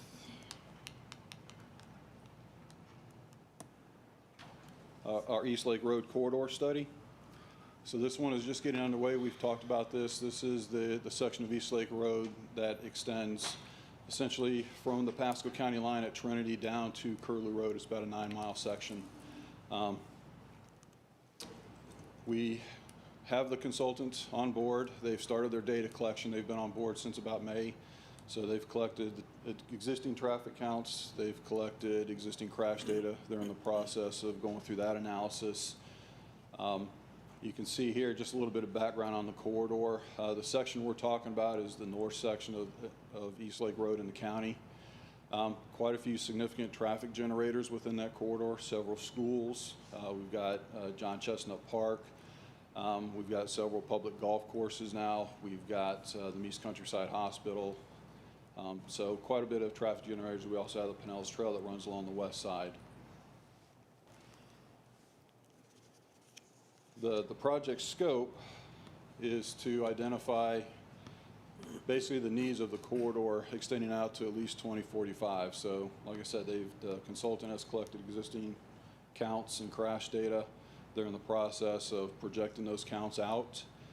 As they get that done, they'll move into the alternatives phase, which there's nothing off the table as far as what we're asking them to look at this point. We really want to know what the needs are. So down to intersection operational improvements, looking at potential interchanges if there's a need. We do have an interchange at Tampa Road currently. So, and then going into some of the innovative intersection control evaluations. You've seen some of that in our presentations for State Road 60 and Belcher, but there are several alternatives that they'll be looking at. We have several challenging intersections, signalized intersections within this section of the corridor to look at, and then any other opportunities that comes out of the study. So just a quick update on the schedule. Again, we're just getting started, so the consultant's been on board since May. They've completed the existing conditions assessment. We're going through the review now. Their next step, once we've agreed on the methodology for growing the volumes out to 2045, would be to complete a draft corridor analysis, develop the alternatives. That's expected to be done early next year in January. Once we've got that complete, we'll take that to the public in a public information meeting. And our goal is to have the analysis done by April of 2022. So this is a pretty aggressive schedule that we have for this study. We are currently developing the project website. That's in review right now. And as this data starts to come in, we'll start loading up the website with that information so that the public will have a chance to review that even before we go out to for the information meeting. And that's the update for East Lake Road. If there are any questions before I move on. Yeah, I just had a couple real quick. Capacity, or not capacity, but the traffic counts along East Lake. I was just trying to get a sense of how they compare to, say, 19. Like just, do you have a sense of that? Yeah, current counts for 611 right now they range at the north end from about 50,000 as you get farther south. They drop off slightly to about 40,000. The growth projections right now, again, taking into account the Gateway project and how that's going to connect to 275, it looks like those volumes are going to grow to about 60,000 vehicles per day. I believe US 19 is still quite a bit higher than that, but they're getting close. There are parallel corridors within about 2 miles of each other. And then I'm assuming we're at least have Forward Pinellas in the loop on any of the thought process going on in terms of the. I mean, we had, if you remember, a few years ago, we kind of tossed around the idea of at least engaging THEA, the group from Hillsborough County, to kind of give us some out-of-the-box thoughts about what you would do from all the way up to the county line, all the way down there. And I mean, they were talking about reverse lane, just one reverse lane, so the traffic in the afternoon moves. You have 3 lanes going north instead of, having to worry about adding 2 separate lanes, because it seems like, the opposite direction seems to move fine. And in the evening, it's real heavy, and in the morning, it's heavy. So there was some thought about that. Is that being at least thought through as options in this? Yes, Forward Pinellas is a partner on this, Okay. absolutely. We have provided all of that background information to the consultant for use as they're developing these alternative recommendations.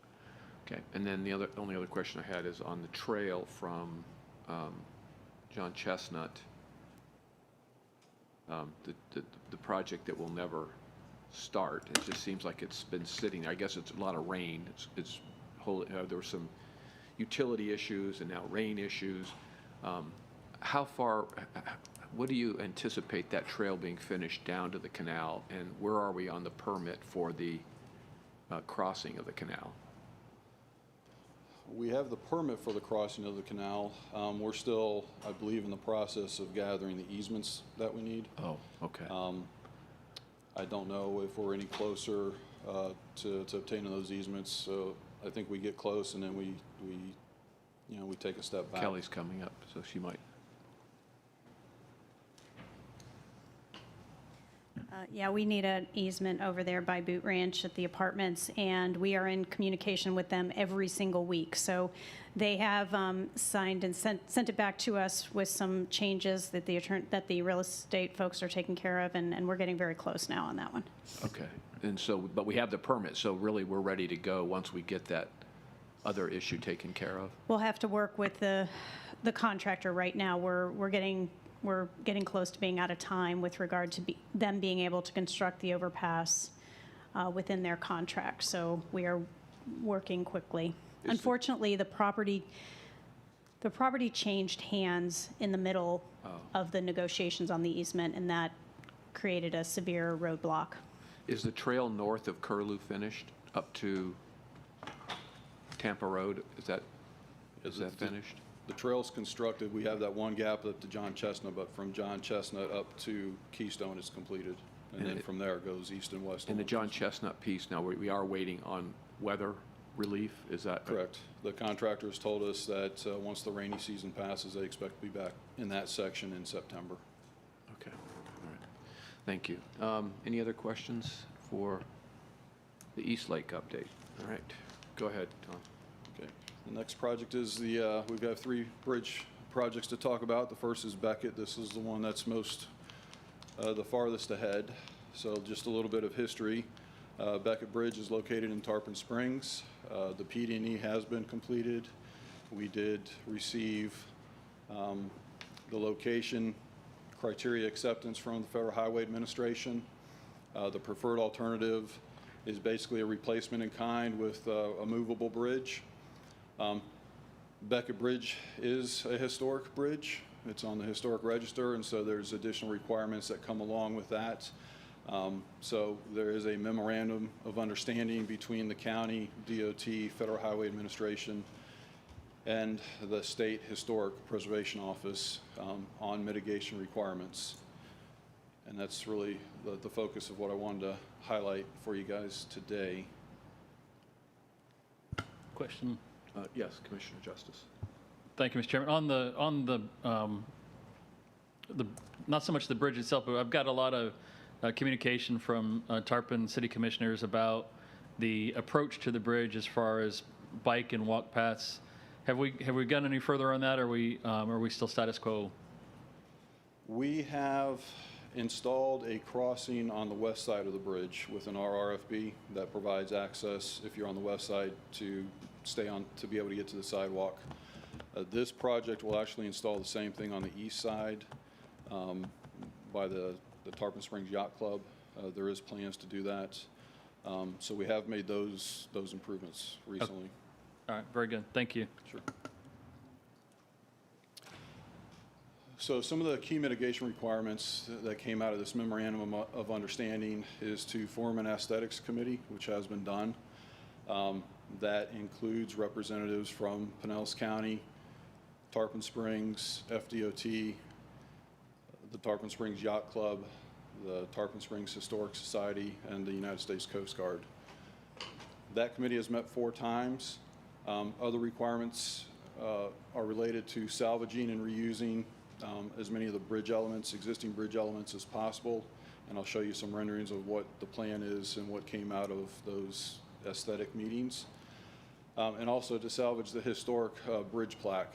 And then as part of what we have at the bridge is to provide some informational, some education information. So the next several slides are renderings of what this the aesthetics committee developed. So you can see there's a nice overpass that will have an educational kiosk. You can see a QRC code there. So not only will information be provided on the educational kiosk, but there'll be a QRC code that you can get some additional web information. That is something that can be updated based on activities that may be going on in the area. Just to the left of that overlook, you can see that blue structure. That's actually one of the elements that we're hoping to salvage from the bridge. It's part of the lifting mechanism. But again, as they demolish the bridge, there's great care that needs to be taken in salvaging as much of those pieces as possible. And there might be an opportunity to actually interchange over the course of time. Just another rendering of the bridge, basically from the water, kind of showing the navigational channel. The color palette on the right side is what was chosen as part of the aesthetic committee. It takes into account the Tarpon Springs and the Greek culture as far as the blue and the white colors, and then some of the standard bridge type colors that the county currently uses on their other bridges. This is just an aerial view showing both sides of the bridge and the outlook stations that are intended to be installed, a pull-off area for the bridge tender. Could you, just taking a look at that picture there, am I looking north? I mean, the bridge is east-west, right? So kind of, sort of. I believe from this perspective, you're looking to the south. Okay. But again, these are graphic renderings, but I believe the Tarpon Springs Yacht Club would be on the left side. So the sidewalks are all on the south side? I mean, Actually, for this project, sidewalks across the bridge will be on both sides. on both sides, okay. So, because the challenge is on, I think it's the west side where they have the mobile home park on the south end of the road. Because the things that we're hearing are that, you know, is there any chance of putting the sidewalks on the south side? And I guess we've had right-of-way challenges over there, and it's going to be on the north side? Yeah, there are right-of-way challenges. There was discussion of whether to acquire right-of-way. That was decided against. But as far as the bridge goes, we are accommodating for any future opportunities. So if the site ever comes in for redevelopment, for instance, they would be required to put sidewalk in. And that park that's there, is that a one-owner park? I believe it's a one-owner park that rents out the Parcels, spaces okay. to the other Okay, thank you. tenants. Thank you, Tom. But to Commissioner Justice's point, that's why we have the pedestrian crossings on each end of the bridge at the first intersection that you come to be able to accommodate whatever side of the bridge you want to walk across, you'll be able to. And just real quickly, how does it, once you get off the bridge heading east, how does it flow? I mean, from a sidewalk standpoint, do we have sidewalks on both sides heading east? On the east side, I believe we have sidewalks on both sides that extend down to at least the first intersection, and that's where we'll have a crossing. From their existing sidewalk, I believe, extends along the north side of Riverside Drive.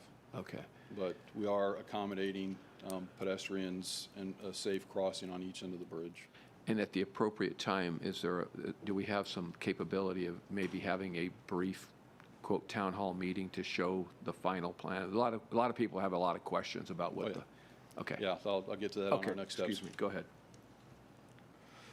Yep, yeah, there it is. Just another rendering.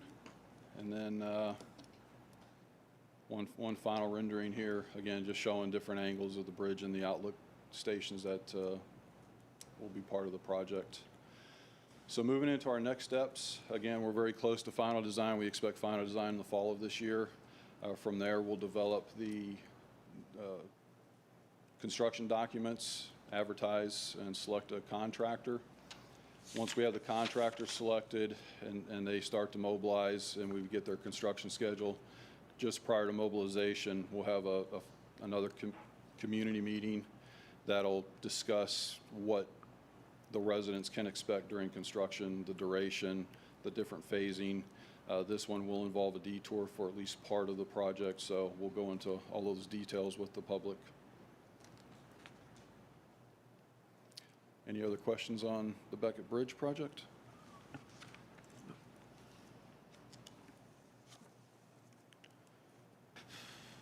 Okay, our next bridge project is the San Martin Bridge. This is located in St. Petersburg, essentially to the south of 4th Street, east of Gandy Boulevard, just to the south of Weeden Island Preserve, just to give you a reference of where this one's at.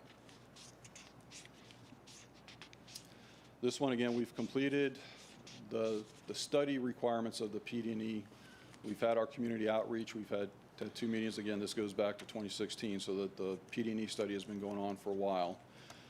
We have developed and evaluated the alternatives. That did include a sea level rise assessment. I believe this might have been one of the first projects that included a sea level rise assessment for the county. The commission did select a recommended alternative, and I'll show that to you here just as a reminder. So in terms of lane capacity, there's no increase in capacity. It still maintains 1 lane in each direction for vehicular traffic. It does add bicycle lanes on each side. The west side does add sidewalk.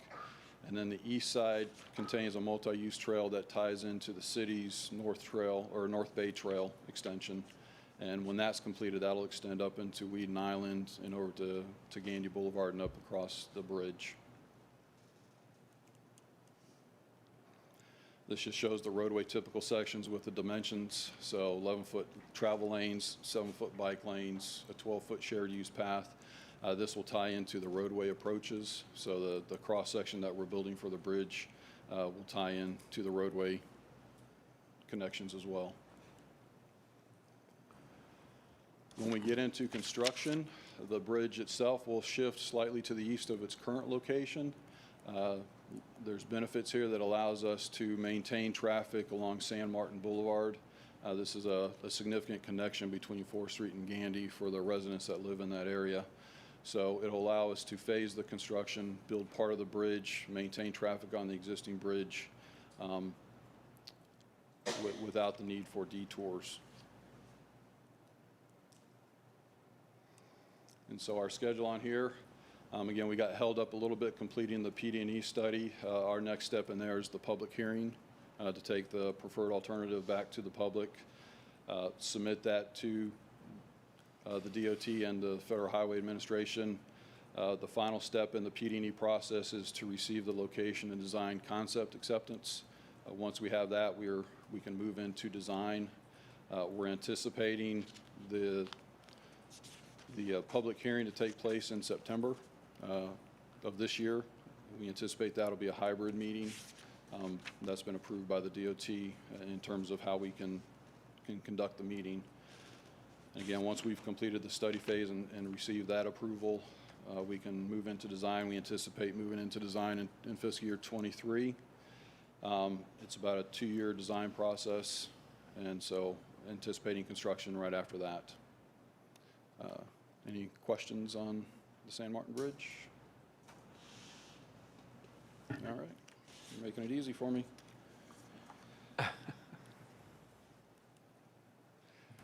The last update is on the Dundeen Causeway. Again, this is within the city of Dunedin. This is a bridge replacement, total bridge replacement project. Just to give you some context, the Dunedin Causeway extends west of alternate US 19. It extends out to Honeymoon Island, the state park.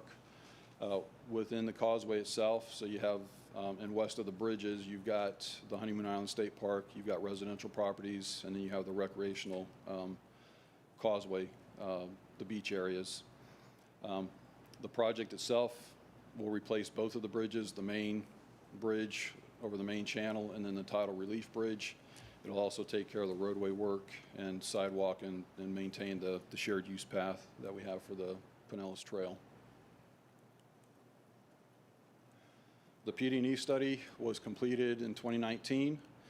We received the location and design concept acceptance in August of 2020. We do have the design funding programmed for fiscal year 23. Just as a reminder, the preferred alternatives that were approved for the main channel is it's a 2-lane mid-level movable bridge, so it'll still be provide for openings. The height was increased to 35 feet. The tidal relief will still be a fixed span. Clearances there will range from 14 to 18 feet.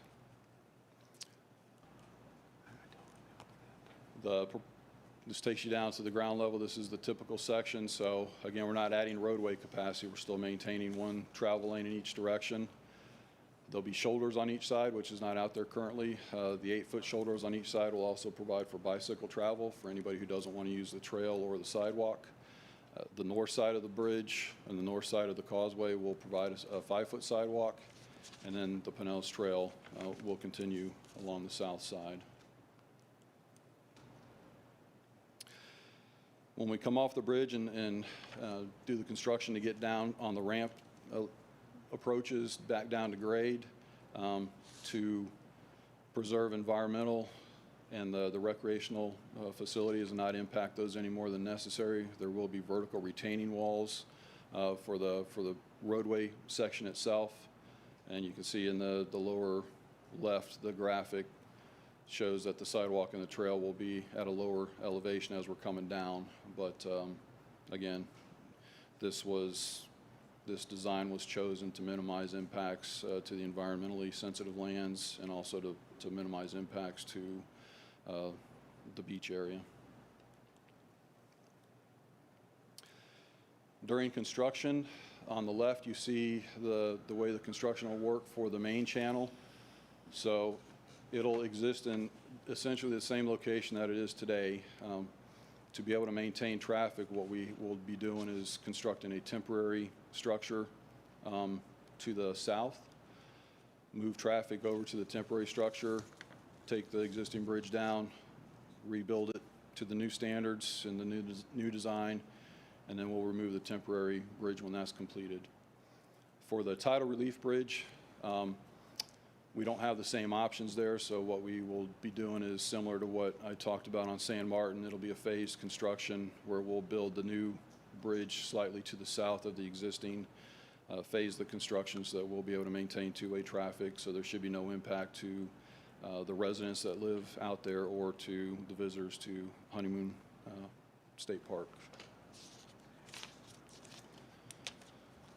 So our next steps here, again, we've completed the PD&E study. We're ready to move into design. We have the funding lined up for fiscal year 23, so that starts October of 2022. So that's what we're shooting for from this point forward in terms of finishing up our contract documents, being able to advertise it, select a consultant for the design, and then have the consultant ready for design as early in fiscal year 23 as possible. Again, for this, we're expecting a 2-year design process, and then construction will be programmed. Scheduled for fiscal year 25, that's how we're lining up the funding. There's funding for the design now, right? There is funding for the desigin. That is in the was, CIP. the two congressmen were able to get that for us. Is that right? I believe. Yeah. Okay. Any other questions? And what is the price tag for the, what is the what is the design budget? I believe the design budget is $8 million. Oh, okay. The current estimate for construction cost is just over $82 million. Just real quickly, do you know what the status of the FDOT, I want to call it traffic management project, of the intersection there of Alt 19 and Curlew? We've been in a couple of meetings with DOT. We know that they're proceeding. I believe they have at least a concept of what they plan to do, and I believe they're moving into design of the intersection at this point. And there's a lot of ITS, isn't it, that's supposed to help? Yeah. The ITS component for that has to do with what they're planning to do at Honeymoon Island State Park. There's a plan, and I believe it's moving to construction relatively quickly to add additional entry points, not entry points, but additional bays for entry to make it easier to get the visitors into the park. Yeah, I think it's all part of the traffic management, but it's still in the planning. Is that what you're? Yeah, but the planning for the improvements at the park are just about complete. The planning for the intersection of Alt 19 and Curlew, they're just now moving into design. Okay, thank you. Any other questions? Okay. That's it. Are you bridged out? By the way, what are the two bridges again called up in at the Alt 19 and Alderman up there? There's two bridges under construction. One is finished and the other one is. Do you remember? Oh, yes, crosswinds and west winds. Yeah, and how, I mean, I think that one of them's obviously finished, and it really turned out great. The other one, what's the scheduled completion date of the other one? I don't know current schedule. If I had to guess, I would say it's at least 12 to 18 months. Okay. This is probably what we're looking at. Okay, thank you. Thank you. Anything else? Okay. Thanks, Tom. All right.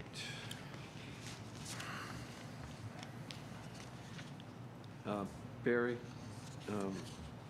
just on the budget stuff, I know that Bill's already probably produced this information, but maybe you could summarize it somewhere, not for today, but just get it to us, on the number of FTE ads that we're doing to our budget this year.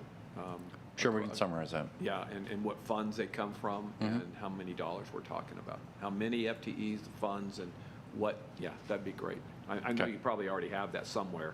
We've probably already showed it. We do, and Yeah. it's probably in that big book somewhere. Yeah, yeah. So But, just- but yeah, we'll pull that out Okay. and send that to you.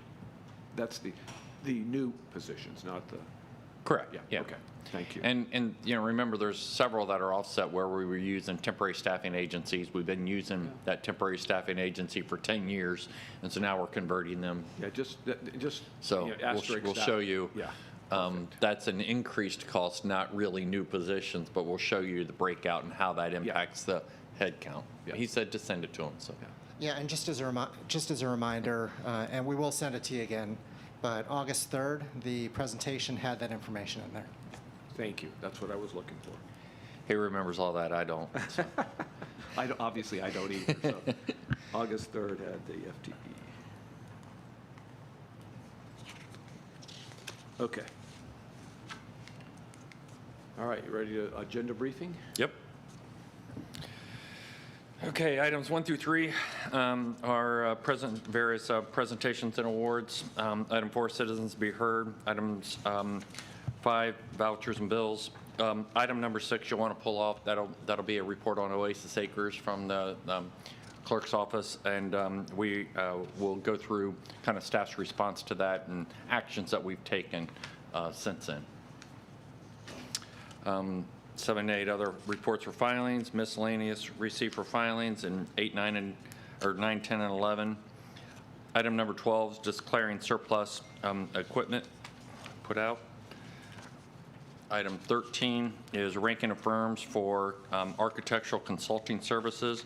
So they put these out periodically, and so it has an up limit and total for various contracts that'll be done through the CIP program. And you'll notice 3 of the primes are certified small business enterprises. Item 14 are delegated items from me. Item 15 are fiscal year 21 budget amendment.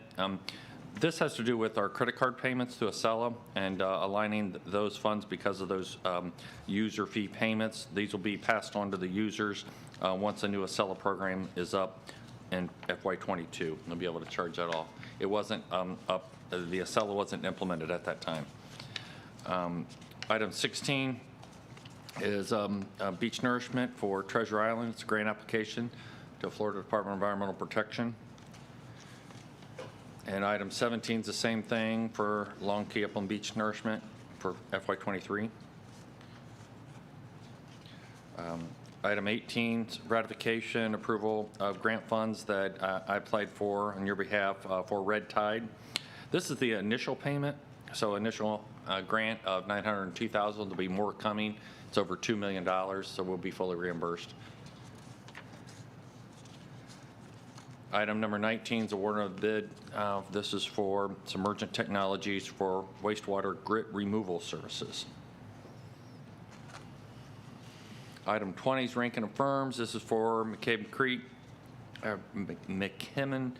and Creed for professional engineering services for North County Sanitary Sewer Flow Monitoring Study, $799,000. Item 21 is ranking of firms, 2 highest ranked firms for 5-year, this is for professional hydrologic consulting services, getting out of utilities. Under 22, these are 2 lawsuits that have been filed against the county. They are both trip and falls. Item 23 for BTS, this is Presidio Holdings. This is for network solutions, Cisco equipment, software maintenance, $24.5 million over a 5-year period. Item number 24 is award of a bid for relocating of an airfield electric vault, $3.3 million.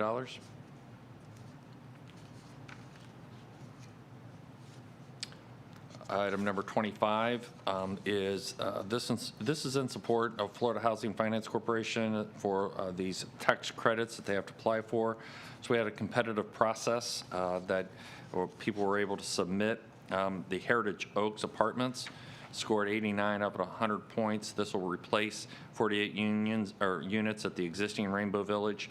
Includes approximately 24 buildings to be demolished as part of an overall redevelopment of that project. So we would want to submit that. We're able to submit one, and this was the highest ranked project.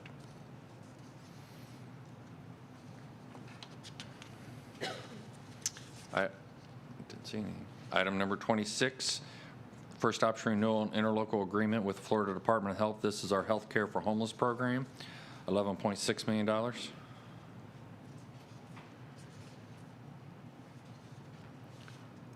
Item number 27 for the Homeless Leadership Alliance, $288,000.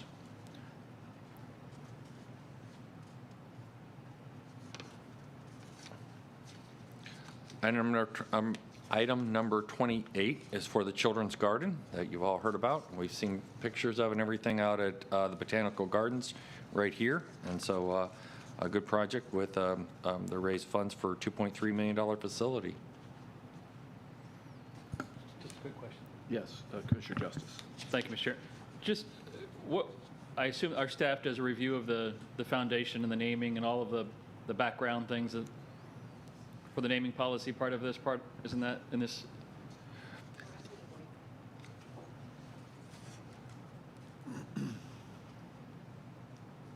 Yeah, Commissioner, that is, the answer is a yes, but this item does in fact waive that, that requirement, but we completed the tasks as part of the review. Okay. You know, checked out the foundation and all. That's what I was looking for. I know. Yeah, and we were looking, and we were also, yeah, they reviewed that, but we were also looking at, because we're going to do the master plan and how it fits in with the master plan that's to come, and they said this won't conflict, and so they're all in agreement. I just wasn't familiar with the foundation, so that's. Item number 29 is a community aesthetics feature agreement with Florida Department of Transportation. This will add the installation of murals on 4 entryway walls for the 2 Fred Marquis Pinellas Trail tunnels as part of our graffiti abatement program. These are 2 tunnels at Alt 19 in Palm Harbor and US 19 in Tarpon Springs.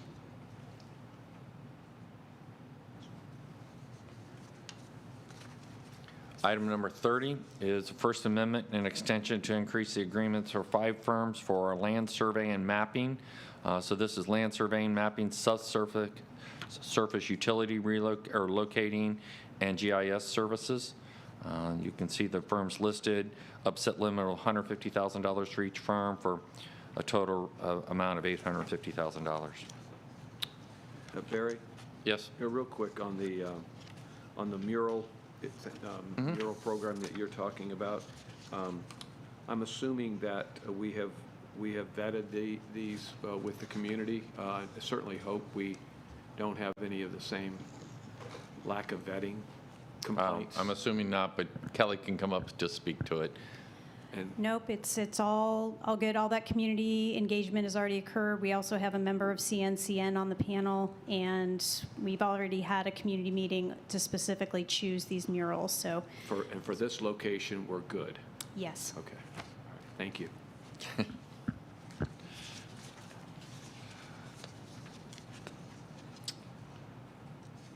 Where am I at? Okay, item number 31 is an interlocal agreement for red tide cleanup. This reimburses the city of St. Petersburg. Again, these are funds that we receive out of the state that you previously approved. They also reimburse them for the 601 of direct contract costs that they had. And again, we'll be receiving additional amounts that will, again, make us whole. So we have our portion, but the state wants to only give funds to us, and then we reimburse the cities. And they had a contract that was providing cleanup, direct cleanup within their bays and everything when they got overloaded with red tide. And that's as opposed to, like all the cities, using their own employees to clean up. That's a different issue, and they're paying for them themselves. Yes, and St. Petersburg had all their city crews out also, but they also had a contractor going into their canals and helping with that. So this is only for their contractor cost. And the balance of the additional monies that we're anticipating will mostly be to reimburse the county? Reimburse for our cost. Okay. Yes. Great. Thank you. Yeah, Commissioner Peters? It doesn't have to do with the contract, but, it's been several weeks since we've been filling those dumpsters, and the stench on Gulf Boulevard is really, really bad. Can we remove those dumpsters temporarily? I know red tide is likely going to come back in the fall, but they haven't been used in 2 weeks in that heat. It's just, the stench is really, really bad. Do you have a specific location? I got an email today. It's one of the ones on Gulf Boulevard. That's all she said, and I haven't walked the beach in a while, but I imagine after 2 weeks in this sun, it's bad. Okay, yeah, I'll check and see which ones are out there, because most of the ones that our contractor has put out have been removed. Okay. It may be a municipal one. I'll forward you the email. Okay, that would be Thanks. perfect. Oh, Charlie, yeah, Commissioner Justice. So but the county expenses will be made whole from the state fund? Correct. Okay. Yeah, we've had, the secretary has been tremendous in terms of, working with us, and they really encouraged us to work collaboratively, and then they also guaranteed that they would fully reimburse our cost. Very good. So.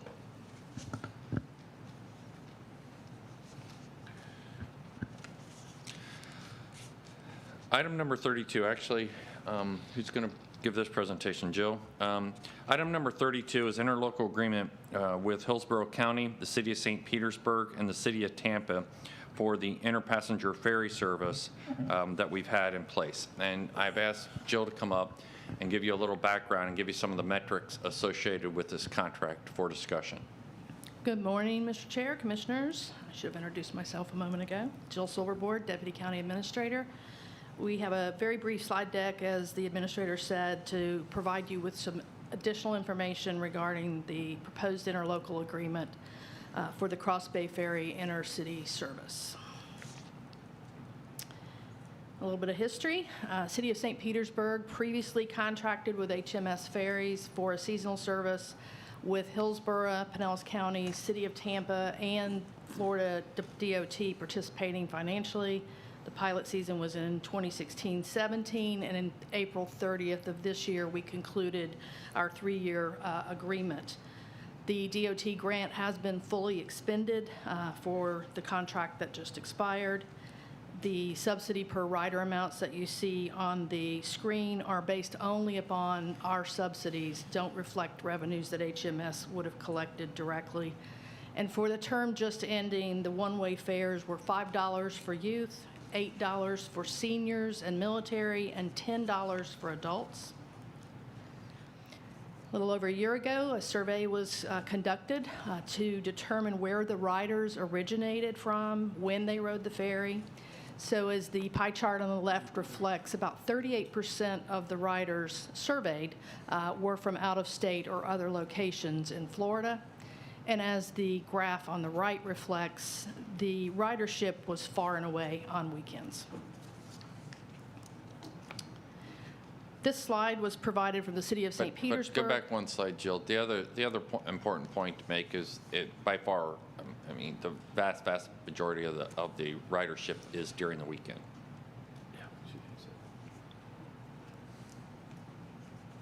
This slide from City of St. Petersburg reflects the number of ferry riders per season as a function of revenues.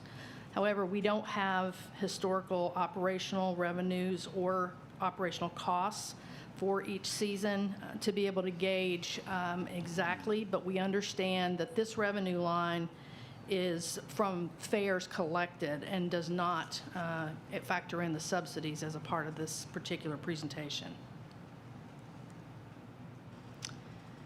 In June, Hillsborough County entered into an operations agreement with HMS to operate the seasonal ferry between City of St. Petersburg, City of Tampa, and back, and requires or anticipates operational subsidies from both the cities and both the counties.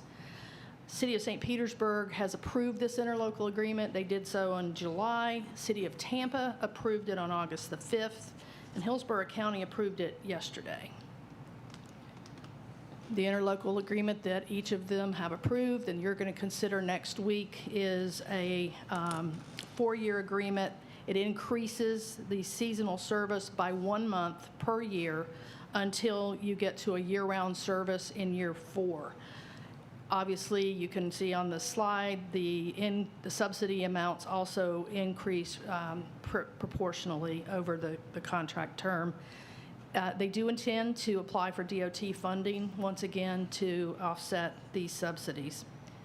The operating terms for this new agreement are essentially the same as the previous agreement that the City of St. Petersburg held regarding minimum trips per week.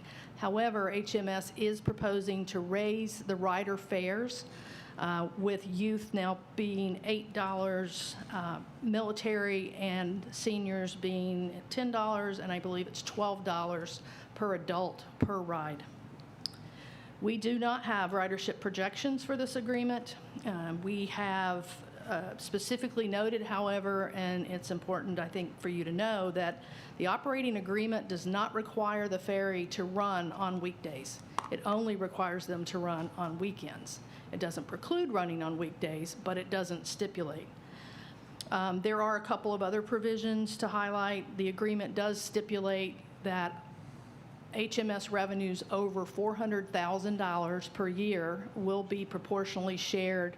50% of those will be shared back among the 4 local governments providing subsidies. And I would also note that HMS is permitted to continue charters and special event services throughout the term, and revenues they collect from those services count towards the $400,000. Joe, I had 2 questions. Commissioner Justice had one, and then Commissioner Long had one.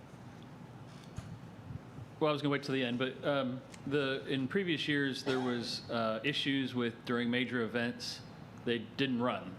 The days we thought would be some of the biggest ticket days, they didn't run for. They had problems with the dock space in Tampa. Is that built into the contract anywhere?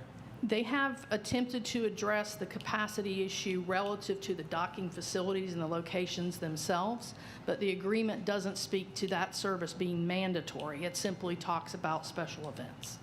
And then more globally, and when you ask something every year and they go, oh, that's a great idea, and then they ignore it, and you ask it again the next year, and they say, that's a great idea, and then they don't do anything, and you ask it the 3rd year, and they say, it's a great idea, and they don't do anything with it, is we've talked on this commission about this being funded out of the CVB with, as part of a marketing arrangement where we wrap the ferry or put the internal with marketing for events and things that, attraction, destination type stuff that was going on.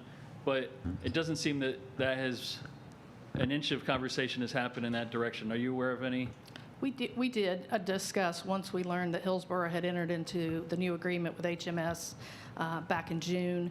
We had an internal conversation that included, of course, the county administrator and the county attorney's office relative to the use of TDC revenues for purposes of funding this service.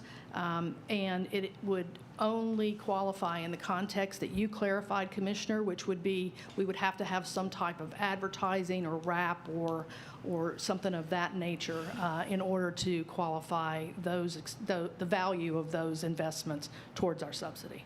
Right. And then the other thing is just maybe a personal frustration of when other entities, it's like when a group of people decide to go out to dinner and then at the end they tell you what the bill's going to be. I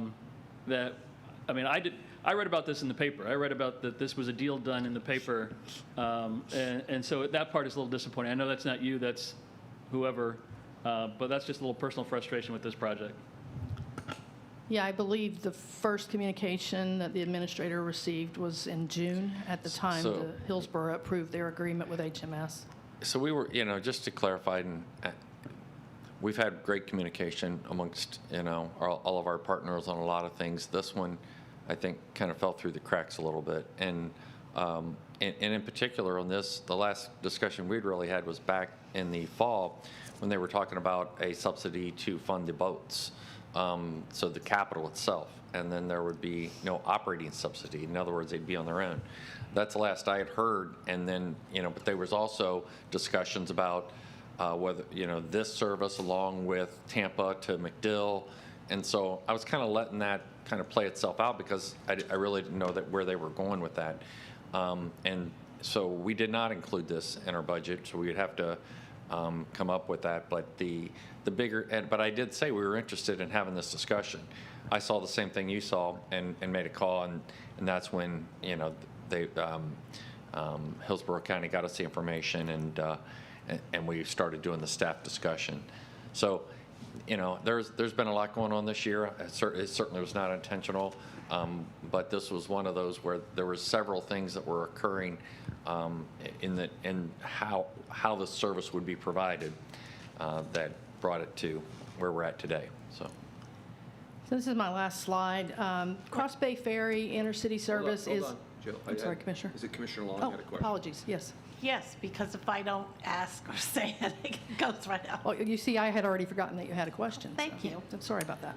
So, at the great risk of sounding a bit snarky, I find it really interesting that we haven't had a quote-unquote regional discussion about this issue at T-BARTA. And interesting as well that Hillsborough County has already approved it. Yes. So that's number one. Number two, this issue as it relates to the Cross Bay Ferry has never come before the Waterborne Transportation Committee that is a subcommittee of Forward Pinellas. And I find that a little unusual considering the fact that we've been working diligently to try and find funding opportunities for the Clearwater Ferry. So number three, I do agree that there needs to be a further discussion between us and the CVB because if I heard you correctly, and I didn't get a chance to interrupt you at the time, so now I'm thinking about it, on one of these slides, it clearly showed the majority of the ridership was on weekends, and I think the who that's riding are a lot of our tourists, number one. 38%. Okay, so 38%, that's significant. And so I do think that there is a component that could be very useful if there were a wrap, for example, on the ferries that spoke to the fact that this was, I don't know, call it a tourist attraction or whatever. Number four, because Commissioner Flowers and I serve on T-BARTA, we are very aware that in the new federal infrastructure package, there is a whole component in there that has to do with ferries and waterborne transportation. So my point here is, at T-BARTA, we have federal funds sitting in our agency that we cannot use currently because it has to be used on a project. And given the fact that the Cross Bay Ferry crosses regional lines, common sense is telling me that this is a great opportunity. If T-BARTA can be in a position where they're poised to help us buy, for example, electric buses, help us pay for the operating cost, et cetera, then I don't see why we cannot think about including these ferries in there. It could significantly expand our ability to have a partnership. And let's see, there was one more point I was going to make, and it just went right out the window. So keep talking, and it'll come Yeah, back. well, you packed a lot into I was those trying to be remarks. concise. Yeah, no, it's great. Actually, I did speak with Whit Blanton last week regarding Forward Pinellas's position, as it were, related to this particular Cross Bay ferry. And, Whit was pretty clear that that had not ranked particularly well. Well, Now, hold on, if I might be so bold as to interrupt. And the reason is, it never came before us as an option. Correct. But here's the other thing that really rings my bell. One of the opportunities we have with those infrastructure dollars is to convert all of our existing, like the Clearwater Ferry, Commissioner Eggers would fit into this. Whatever it is, the fuel, I guess it's diesel that runs those boats. Yes. We can get electric now, and we're looking at replacing the Clearwater Ferry with electric buses, and I wish I had a picture of those right in front of me at the moment. It is pretty fabulous to look at, and if we had a bunch of those running on our waterways, it'd be fabulous, and it reduces the carbon footprint as well. So there's a lot here that I think needs to be discussed, but, oh yes, I had one more lastly comment to make. In looking at this kind of a plan that seems to have surfaced at the 11th hour with not a lot of conversation with any of us, it seems to me that we ought to be looking at what's the revenue source going to be long-term? Because is this the third time? I think this is the third time that we're being asked to re-up this commitment. And heretofore, it's been for 3 years at a time. Now it's 4. So I think there's a lot that needs to be discussed and decided before we move forward. And I know that I'm sure the city is in a great hurry to get this done, but maybe they should have thought of coming to talk to us a little earlier. So that was our main concern, is that, you're putting a subsidy out there that there's no long-term funding plan for that.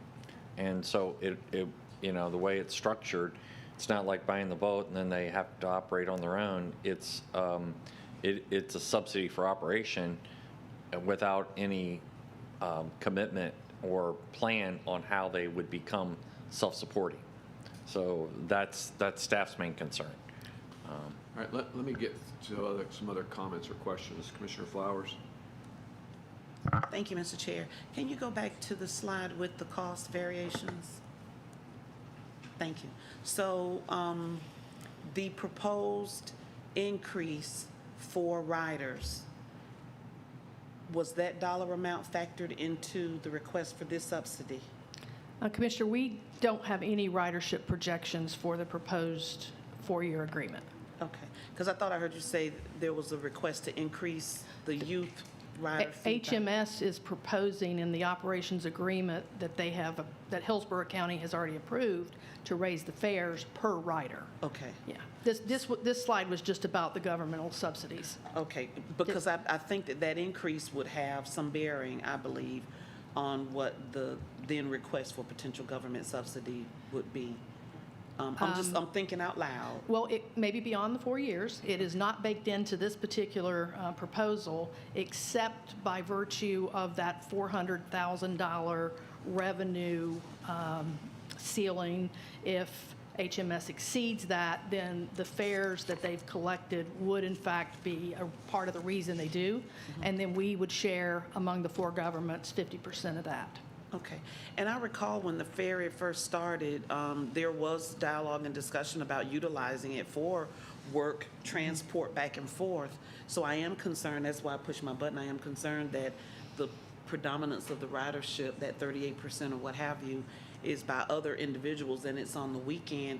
Do you know, was any information presented? I know it's late in the game, about what the rider numbers are through the week. I know you said there's nothing in the language that requires that they operate the ferry on a weekday, and maybe that's something we need to do so that we have a measurable, because if it's not in the contract and we can't hold them to it, then they wouldn't have a strong measurable that we could see what the ridership is, or what are they doing to promote the ridership for through the week, so that we could, there will be a way to generate additional revenue prior to the weekend or heavy tourism events.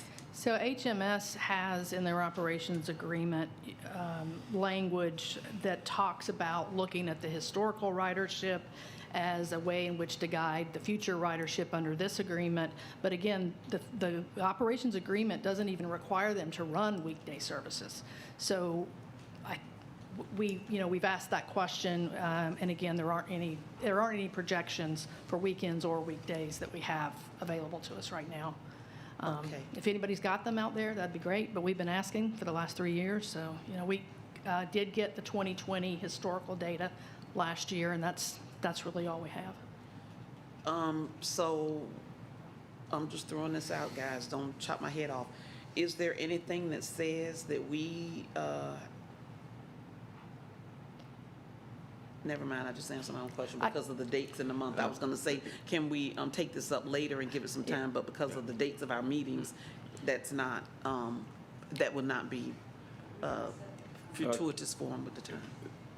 Are you finished, Commissioner Flowers? The only other thing I want to say is,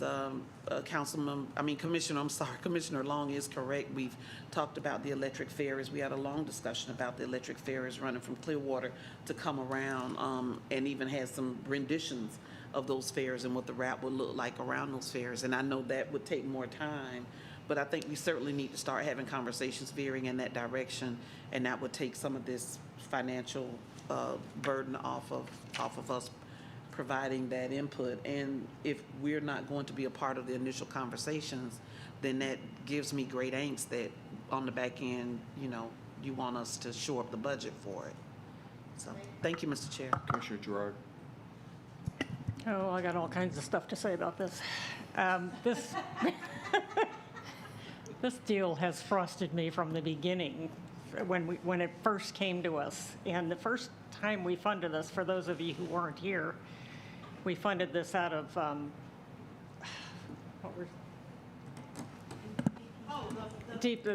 Transportation Trust Fund? No. Oh, BP? The BP funds. Oh, okay. And it was going to be a one-time deal, and then we came back and, we funded it for a couple more years, and this is ridiculous. There's an assumption here that we're just going to fund this into the forever, and I don't understand why we're doing it. I mean, it's an entertainment thing for our residents, which, great, but the numbers are so low. The ridership numbers are so low. I mean, you can give me all the graphs you want, but if there aren't more than, 100,000 people using this thing, then I think it's a ridiculous waste of money. And I'll just say that. And I'm going to vote against it this time. I don't like it. I think, and I don't like the fact, I don't like all kinds of things. I don't like the fact that they just assume that we're going to fund this year after year after year and don't even bother talking to us about it anymore. I don't like that we never get to see an operating plan, although we're subsidizing this thing. I mean, or an operating budget. I don't like that they're not required to do anything on the weekdays. It is never going to be a commuter transit thing, ever. I can envision the Clearwater ferry maybe being transit, because we have people going over there to work. But going back, no. Anyway, I would be willing to look at TDC funds, if we can get a good marketing deal out of it, but it's not even a good deal for marketing. I mean, I don't think. So I'm not sure I'd be in huge favor of that. And since when do we do projects like this that just go, it just comes out of nowhere and it gets plunked on our agenda like you have to approve this by next Wednesday? Excuse me? And that's like every time they come to us for money. We're in a big hurry. We need your money right now because everybody else has already agreed. Well, I could think of better things to do with this money year after year after year. And I'd rather, if we were going to do this, if we're going to continue to do this, I would rather give this money to PSTA to buy a new bus every year.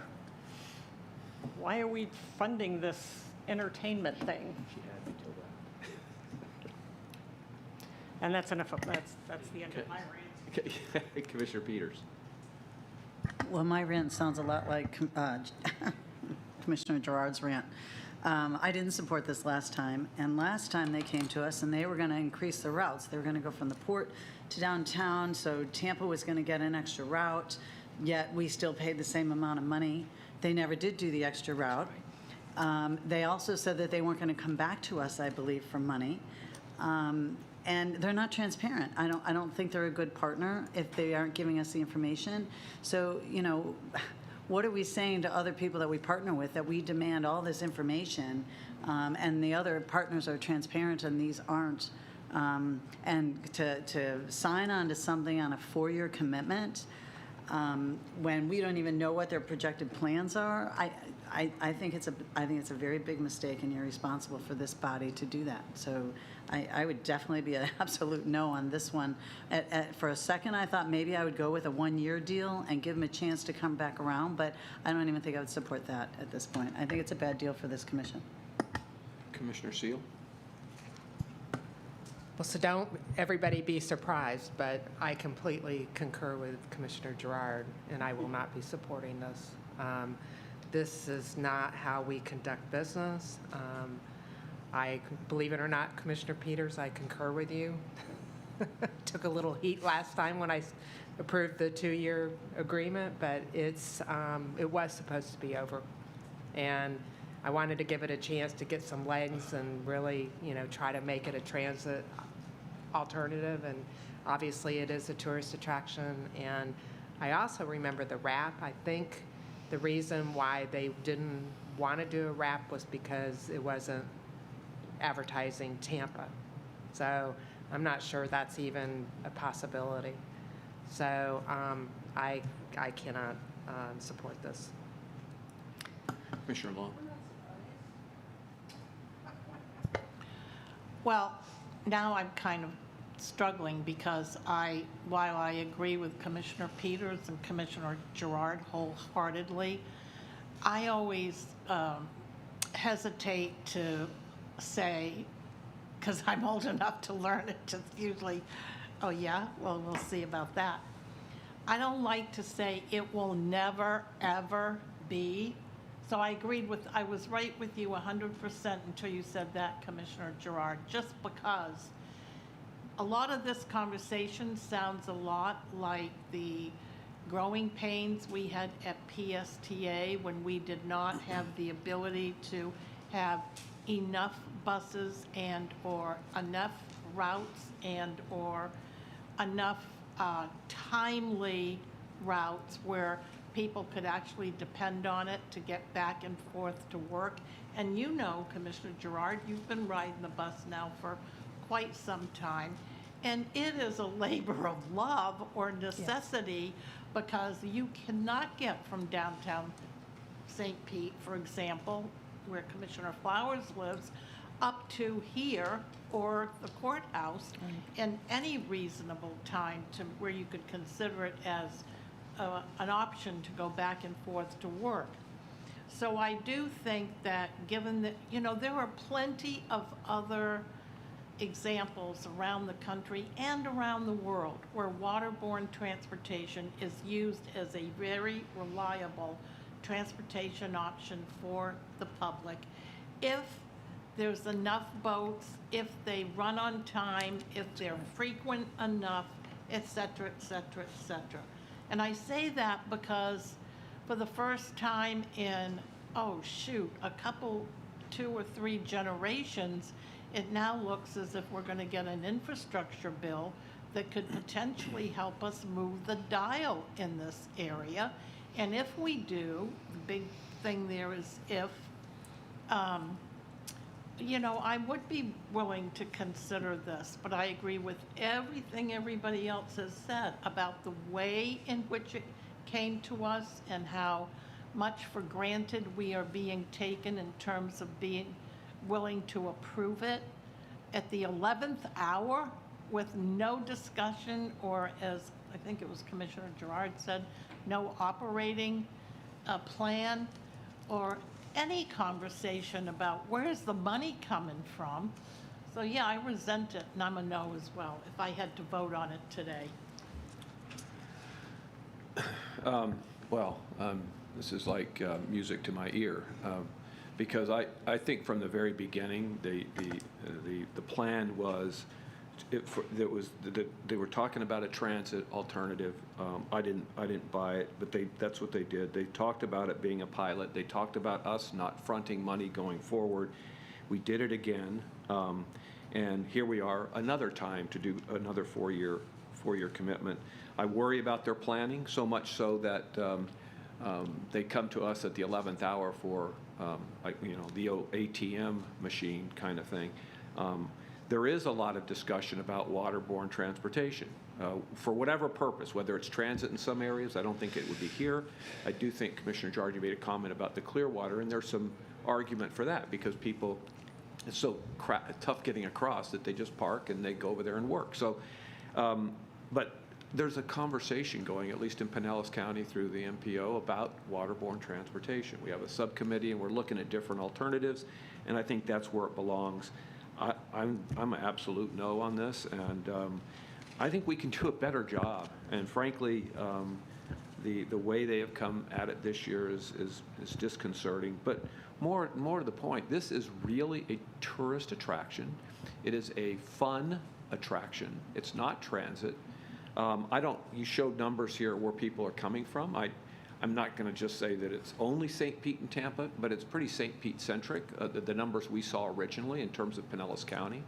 So just for a whole lot of reasons, I think they need to rethink the model as to how it's going to work, what it's going to be for, and where they get funding. It's certainly not what it was cracked up to be when they started. And it was really short-term funding, and that's it, guys. And then we'll be all on our own. And so there's just a whole lot of irresponsible actions going on, so I definitely won't support it. Okay, so I'll certainly convey that back to our partners on this, and obviously it's on your agenda for Tuesday, so you can take whatever action. We'll ask if there's any additional information that they'd like to provide. Yeah. The other discussion around ferry service in general, I am meeting with our partners in Clearwater and Dunedin regarding the other issue here in September. But I've said the same thing, regarding the subcommittee with Forward Pinellas. It's got to have a funding source. Yeah. Okay, so how are we going to do that, guys? It can't, I can't continue to just say, well, we just got to find it. So we just got to remember each one of these decisions have a cost, and so I've kind of challenged them back on that, and so we'll continue to have that discussion. And again, I'm going to meet with them here in September. Yeah, and I think that is going through what I would consider a really good process, and there'll be a lot of discussions in the coming year about that. And to the extent that we can find a funding source that we all are comfortable with, it'll happen. But I think it'll be a little more deliberative and a little bit more thoughtful as far as funding requests to this group. So. Okay. And I think Commissioner Long made another comment about T-BARTA and the potential access to funds. And from our perspective, we haven't even explored that.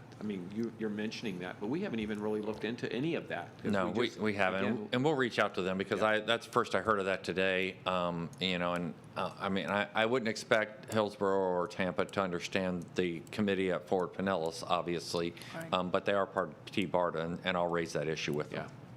Okay. Either way, if I might, make one last point when you say that, Mr. Burton. And all of the projects that we have tried to move forward at T-BARTA, it has been Hillsborough County that has kept us from moving forward. So I find it incredibly disingenuous that today all these decisions have been made to move forward, and we, who are always on the front burner to be good partners, are the last to even have a conversation about it. I resent that deeply, just FYI. And Your comments are your comments, and you certainly have a lot more history there. But, Bonnie did raise this to me, Bonnie Wise, a while back. It was really, I think, stuck at a staff level in terms of that communication. So I don't, I don't believe there was anything intentional at all. There was a lot of discussions I think they were having with the contractor and these different routes, and they were studying these different routes and what they could afford. So again, I don't think it changed the conversation, but they've been very good partners. Bonnie's been a real breath of fresh air in terms of coordinating. We talk, frequently, and so I just want to recognize we've got a little hiccup here, but we've got a really good partnership that I really appreciate. I think that's just a little irritant. There's other much more important issues to deal with on this than whether they did it at the last minute or did it in June or did it in July.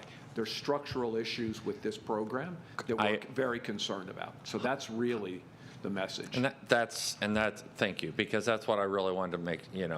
We disagree with this because of its history, et cetera, and stuff.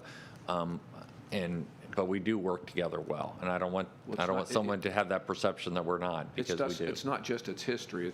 It's like going forward. A lot of us are in the dark about the plans. So. Yeah, I 100% agree. Okay.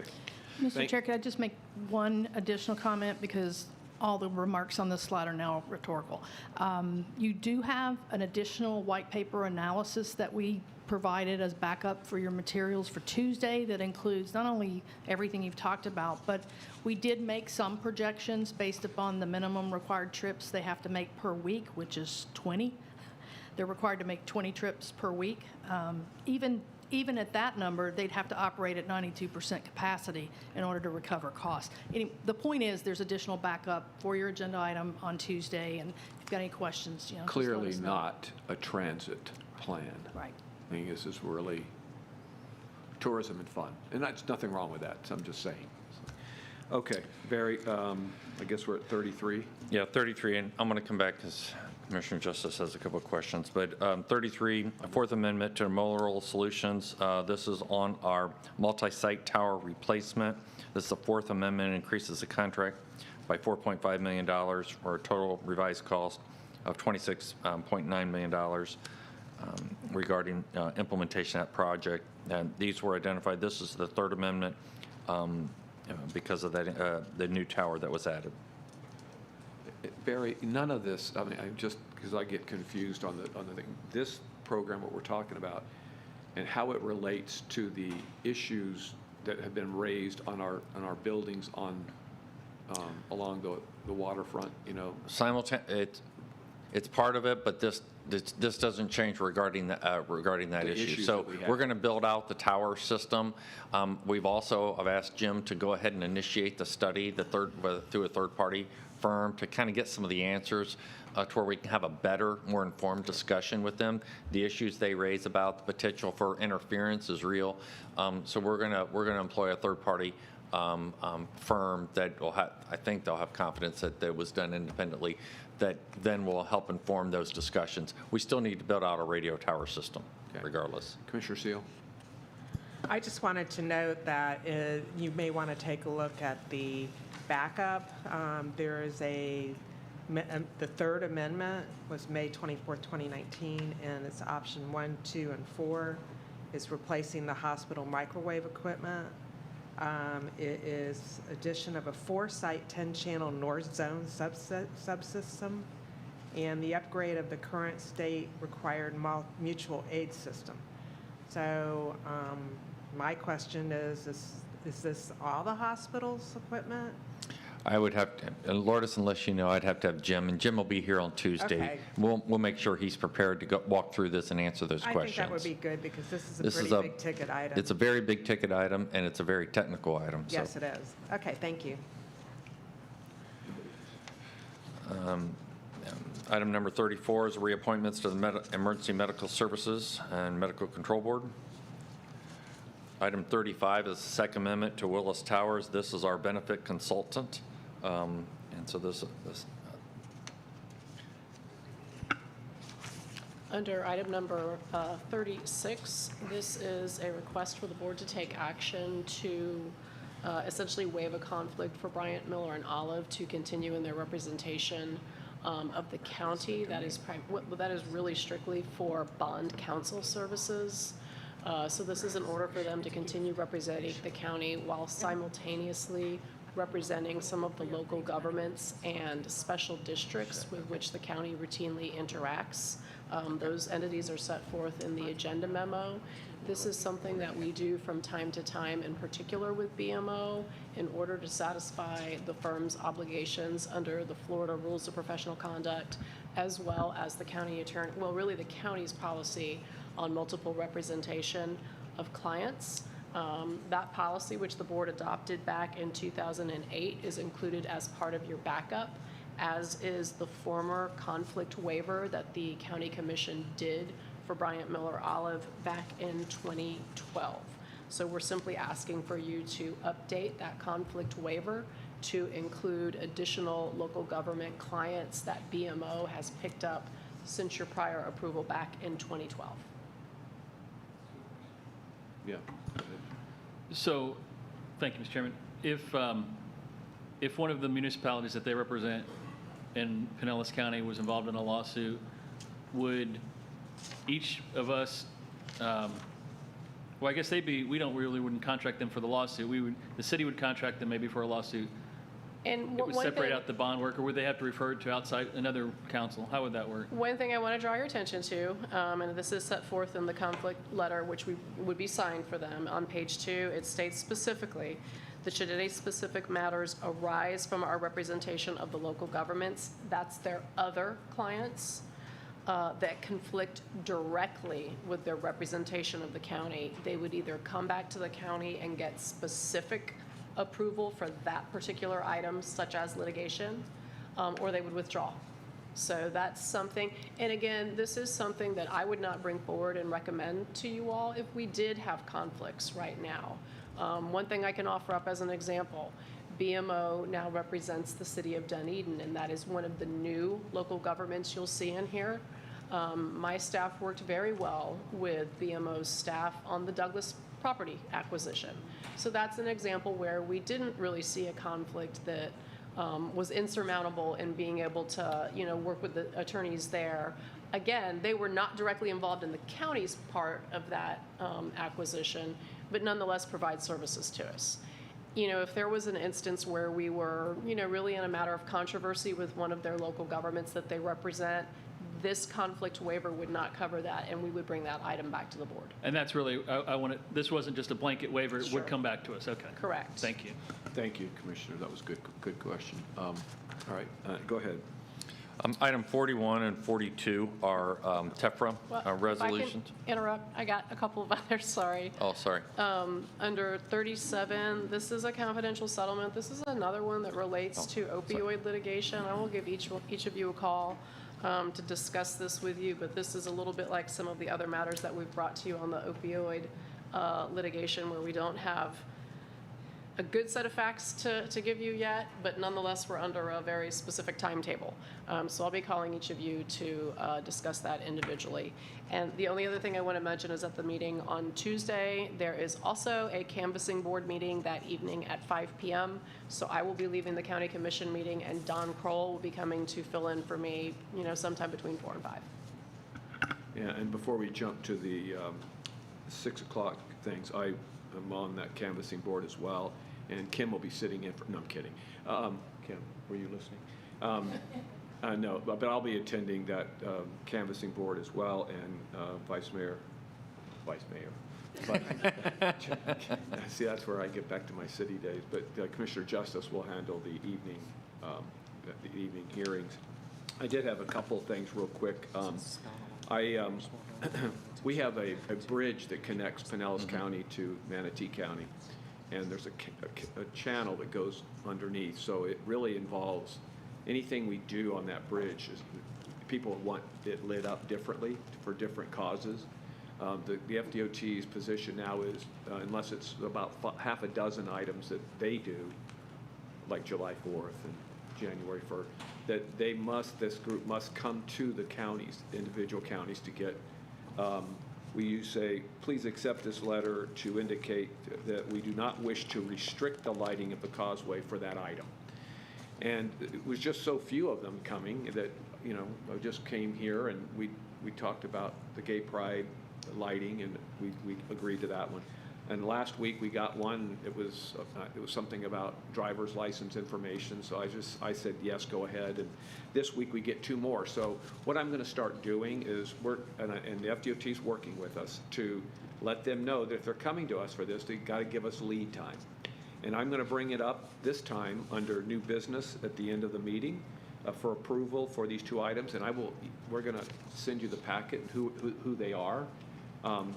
And I'll just look for approval from you guys. And if I can do it even early enough, I'll just put it under consent so that you guys could just approve it. Unless there's a problem, we'll just approve it that way. I just want you guys to weigh in on it, and that's the best way I know how to do it. So hopefully we're getting to a point where they'll start asking far enough ahead so that at the very least, we can bring it here under new business at the end of the meeting and hopefully on consent. So there's 2 coming on that, and they're ready to go, they're signed, and I'll send you the letters so that when we vote on it on Tuesday, that you'll be familiar with it. The other thing is that there is a renaming of part of East Lake Road that has been approved by the state legislature, and I guess signed by the governor.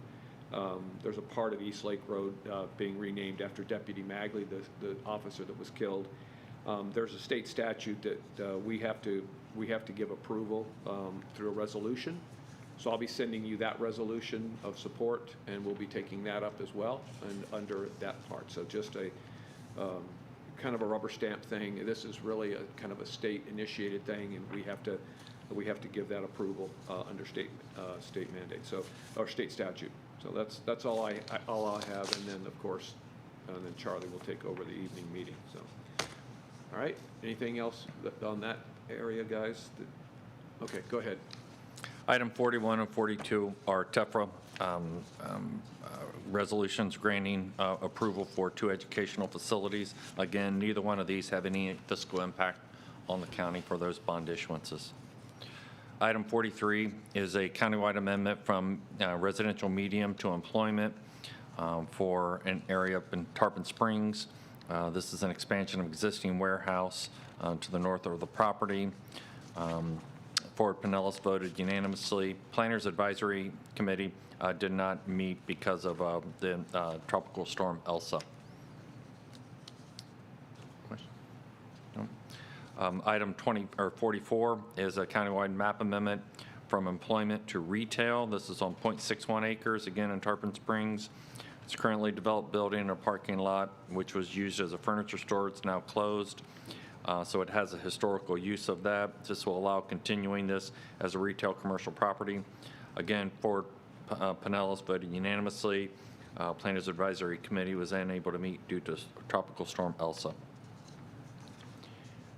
Item 45 is an ordinance amending our countywide rules. This is the second public hearing to create our senior housing bonus, and I think staff went through that last time. They'll be available to answer any questions that you have. Item 46 is a petition to vacate a portion of a 15-foot right-of-way to increase their size of their property. Staff has no objection to the vacation request. Item 47 is the same thing. It's a 15-foot right-of-way.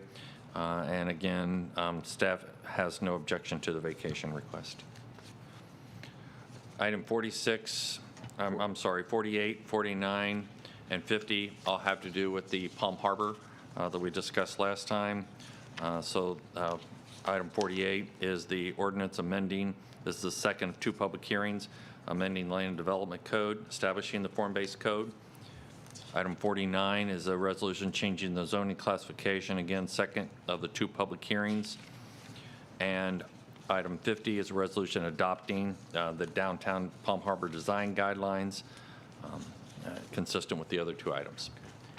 Yeah, and I don't think I'll be able to call in as a resident, but on Tuesday night. But I'm really excited about 48, 49, and 50, and very optimistic that the commission will be supportive, just for whatever that's worth.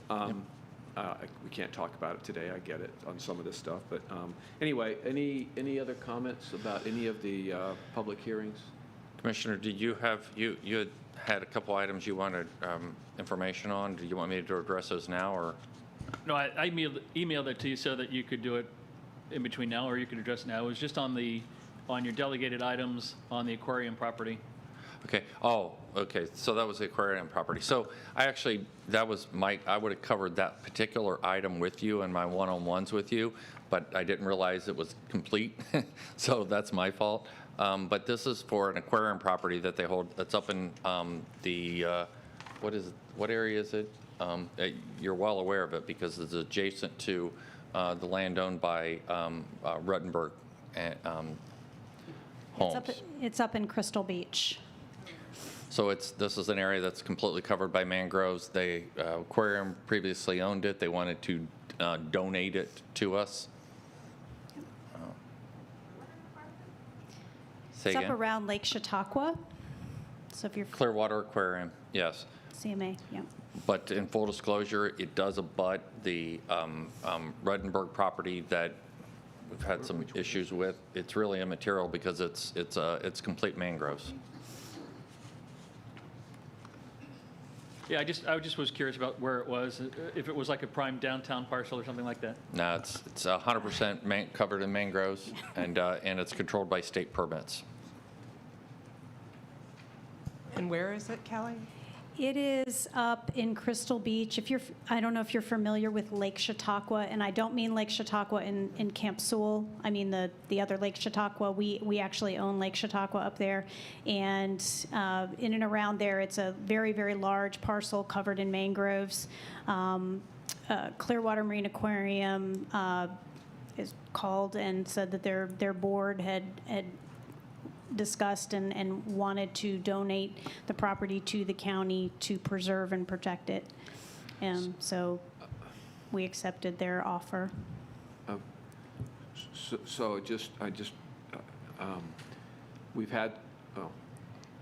had some calls from folks that are working on the Turtle Beach development, Turtle Creek, whatever the name of it is, about accessing the water, not necessarily, I'm just saying, being able to put a walkway out and an observation deck and being able to have a trimming of, not cutting down, there's a big difference here, but there's a trimming program for mangroves. And then there was the issue of the property that abuts it, which is this property that we're talking about. That's correct. For it being privately owned versus us owning it, does that have any effect on what we can and can't do for the development there at Turtle Creek? I'll let Kelly answer that. My understanding is no, that it still is complete mangroves, and so it's restricted in that manner, regardless of whether it's private ownership or the county. Is that correct, Kelly? Yeah, the deed that the Clearwater Marine Aquarium had for that property was that it had specific protections on it, and those protections were conveyed from CMA to the county. Of course, any permit application that comes in, there's a series of criteria that you have to apply for and meet, and, we are meeting with representatives from Turtle Beach to talk about it, but in full disclosure, we have ongoing illegal mangrove trimming and removal out there right now that we are working with the county attorney's office. So, is that the developer or individuals? It's both. Okay. Yeah. Again, separating these things out because there's a legal way of doing it where we may have some latitude on some things versus a not legal way of doing it. And it's a very good point because I was aware that they wanted, I just didn't know where the donation was. And again, I would have given you a heads up on that, and I should have because of that. But remember, the use of that doesn't change, whether we own it or whether CMA owns it. Yeah. I think that's the key piece that I was asking for, because I knew that the separate action was occurring, and that would be challenging what can actually occur. Got it. Yeah, and there's also, just to be clear, you have to establish riparian ownership to even be eligible to apply for a permit, and that has not been done. So. Just one more. Go ahead. And I pulled it up on the property appraiser site, and it's a pretty sizable parcel, and it's the entire parcel that they're donating? It's actually 2 parcels. It's that very large one that you're probably looking at, and the one to the east. There's an embayment, kind of a very round embayment, and if you click on that parcel, you'll see that one probably says Clearwater Marine Aquarium as well. And we'll send that to you. Okay. Yeah. Oh, it's attached to the item? Okay. Yeah. There's a location map, I believe, with the item. Okay, any other questions on the agenda? Okay. We come back to the first item? Yeah, and just real quickly, I know there was some discussion about 1 or 3 and then 2. Just a real quick question, Bill. If we sought out another compromise, because for me it's about buying time, and in the one scenario under, I think it was number 1, we're buying ourselves 4 years. It's talking about through fiscal year 26. And then number 2 is buying it through fiscal year 28. I'm assuming, Bill, that if we compromised on that and made it fiscal year 27, that we're just talking about a millage rate somewhere in between the 2 that you have there? I would imagine somewhere in the middle of that. Yes, Commissioner, that would be correct. So that would be somewhere around 5.0933 or 5.1033, excuse me, somewhere in between those 2 millage rates. We can model any scenario. No, I that you understand. would I was like, just so- trying to, again, So I yes, think personally 4 years The is... logic that you're applying to that is correct. Okay. I think 4 years is plenty, and that's why I was supporting that option. I was just trying to see what if we went in between those 2, what it would be, so, okay. And then the capital, the difference, the savings is somewhere in between those 2 numbers as well. Okay, thank you. Any other questions on that? Okay. So, we are at a 3-2-2 vote, and I'm just trying to see who's going to come to my side of the equation. That makes total sense to me, and obviously to Commissioner Peters.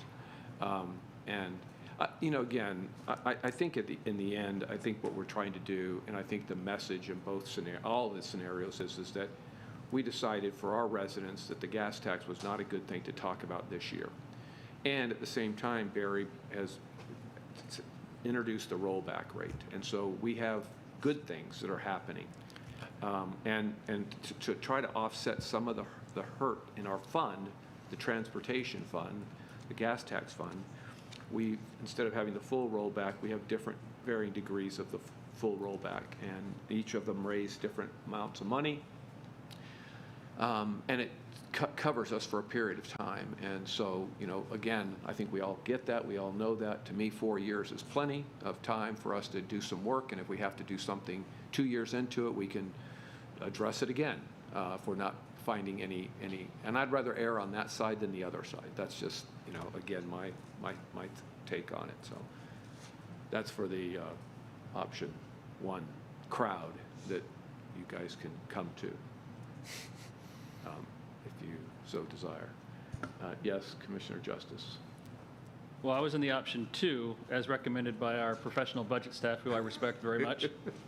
Well, what about me?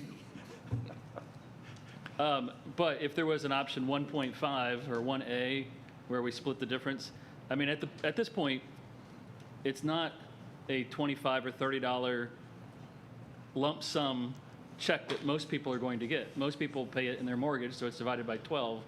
So we're talking about 15 cents a month type of savings of the difference between the 2. So 15 cents? between option 1 was $31 and option 2 is $29. If you did it in the middle, we're talking about $30 and change over 12 months. So you divide that out by 12. I know. The difference is we're not talking about dramatic. So, yeah, it's not a lot of money, so just go the lower route. That's my thinking. But, okay, so obviously we need some movement to give some direction to staff on this item.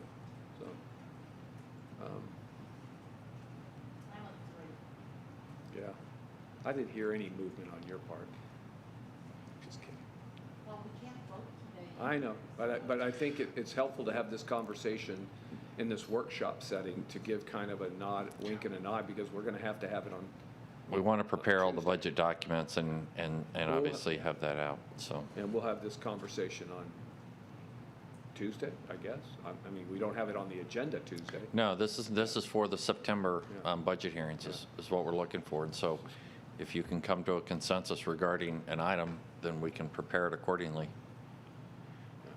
If not, I guess we'll do it on the fly. But remember, how we have to read all that, and so.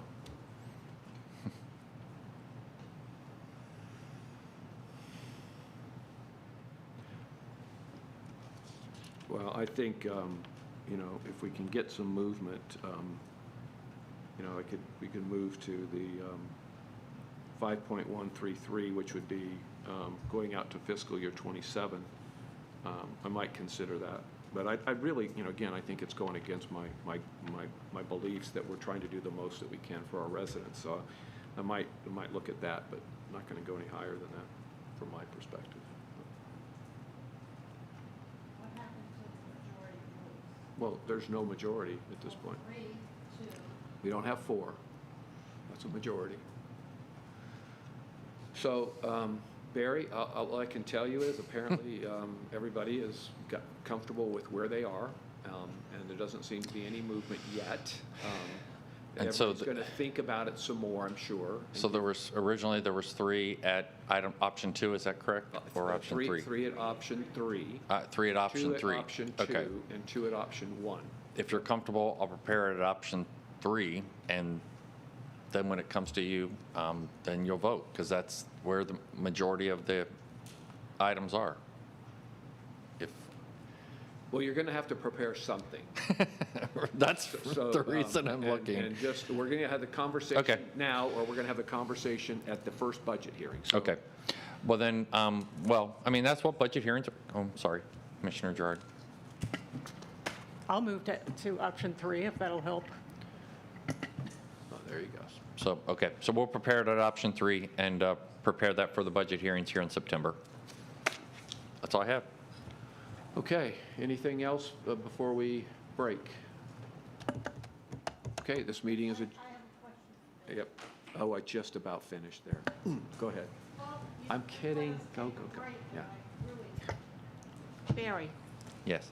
when are we going to talk about the situation with the COVID virus as it is today? I am so increasingly concerned, and I don't see any movement by us, but I sure see movement all around us in terms of taking some action to protect our citizens. Well, there's very little movement anywhere except for places that have, for instance, mandated masks within their facilities. Have you implemented your leadership policy calls again? Yes, we've been talking once a week and talking about the various impacts. One of the biggest impacts that we did is regarding our EMS system. We implemented, as Dr. Jameson implemented, revised policies on working with the hospitals to where we speed up that process. We also implemented an overtime where we put 5 additional units out on the street for ambulances using fire rescue people on an overtime basis. That's not sustainable long term. We actually have a plan to go up to 10 units. But again, that's overworked fire and rescue people on an overtime basis, which they have their own issues with staffing issues because of COVID. So that stress is already a stress system.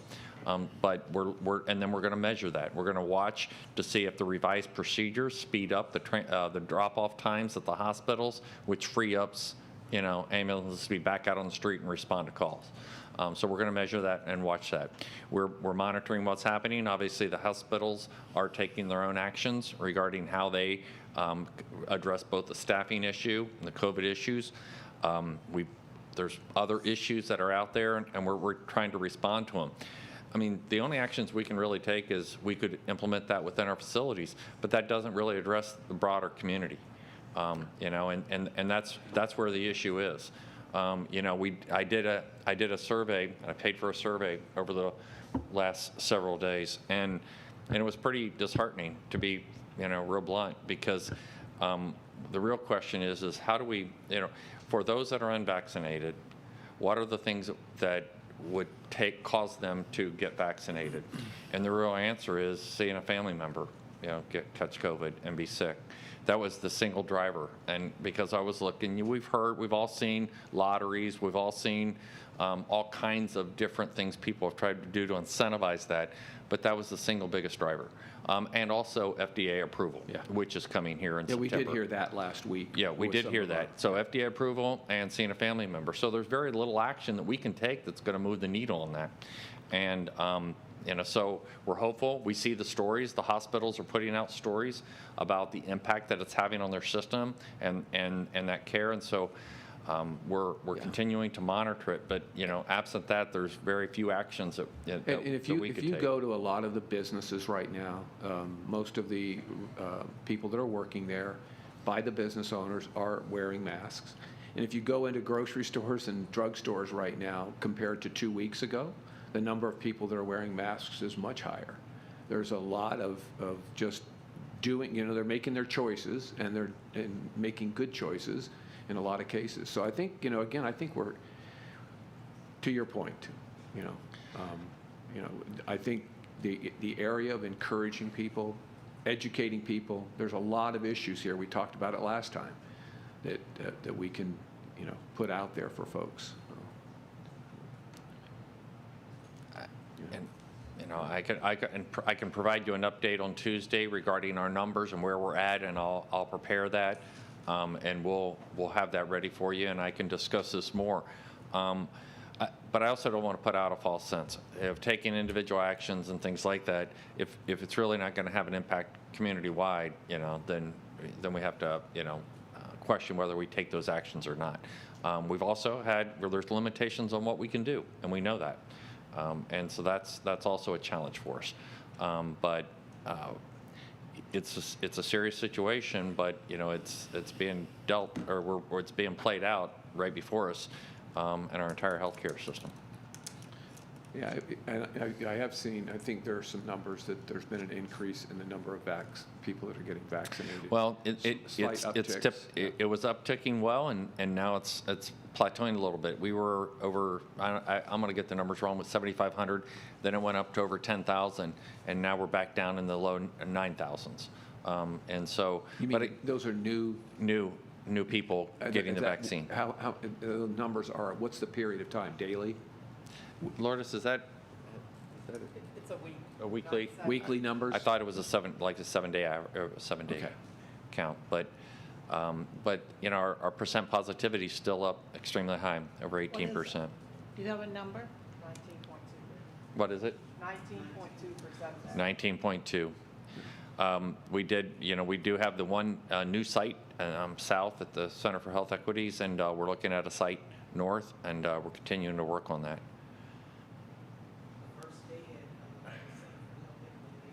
Could you turn your mic on, please? Thank you. The first day for the testing that Monday when we started April 9th, they had 600.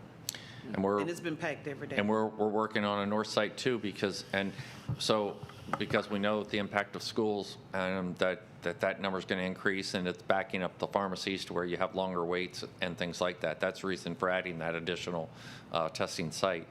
But we also know, like community health centers is working with the schools to try to get direct testing. So there's several different programs going on to try to make sure that testing is available for everybody on a timely basis. But there is still plenty of vaccine. I'm sure our frequently asked questions section continues to grow in terms of... It does. Because there's been so many changes in the last month from the national health folks in terms of what we should or shouldn't be doing, and so it's confusing for folks to know, like, when you should be getting tested, what should you be looking for, if you feel you were exposed, how long should it take before you start seeing symptoms, and that kind of, those are just things that we know.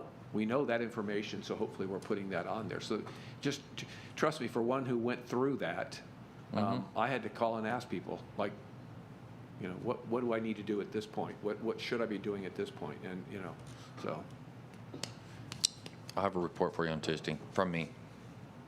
yeah, just some updates. Okay. Anything else?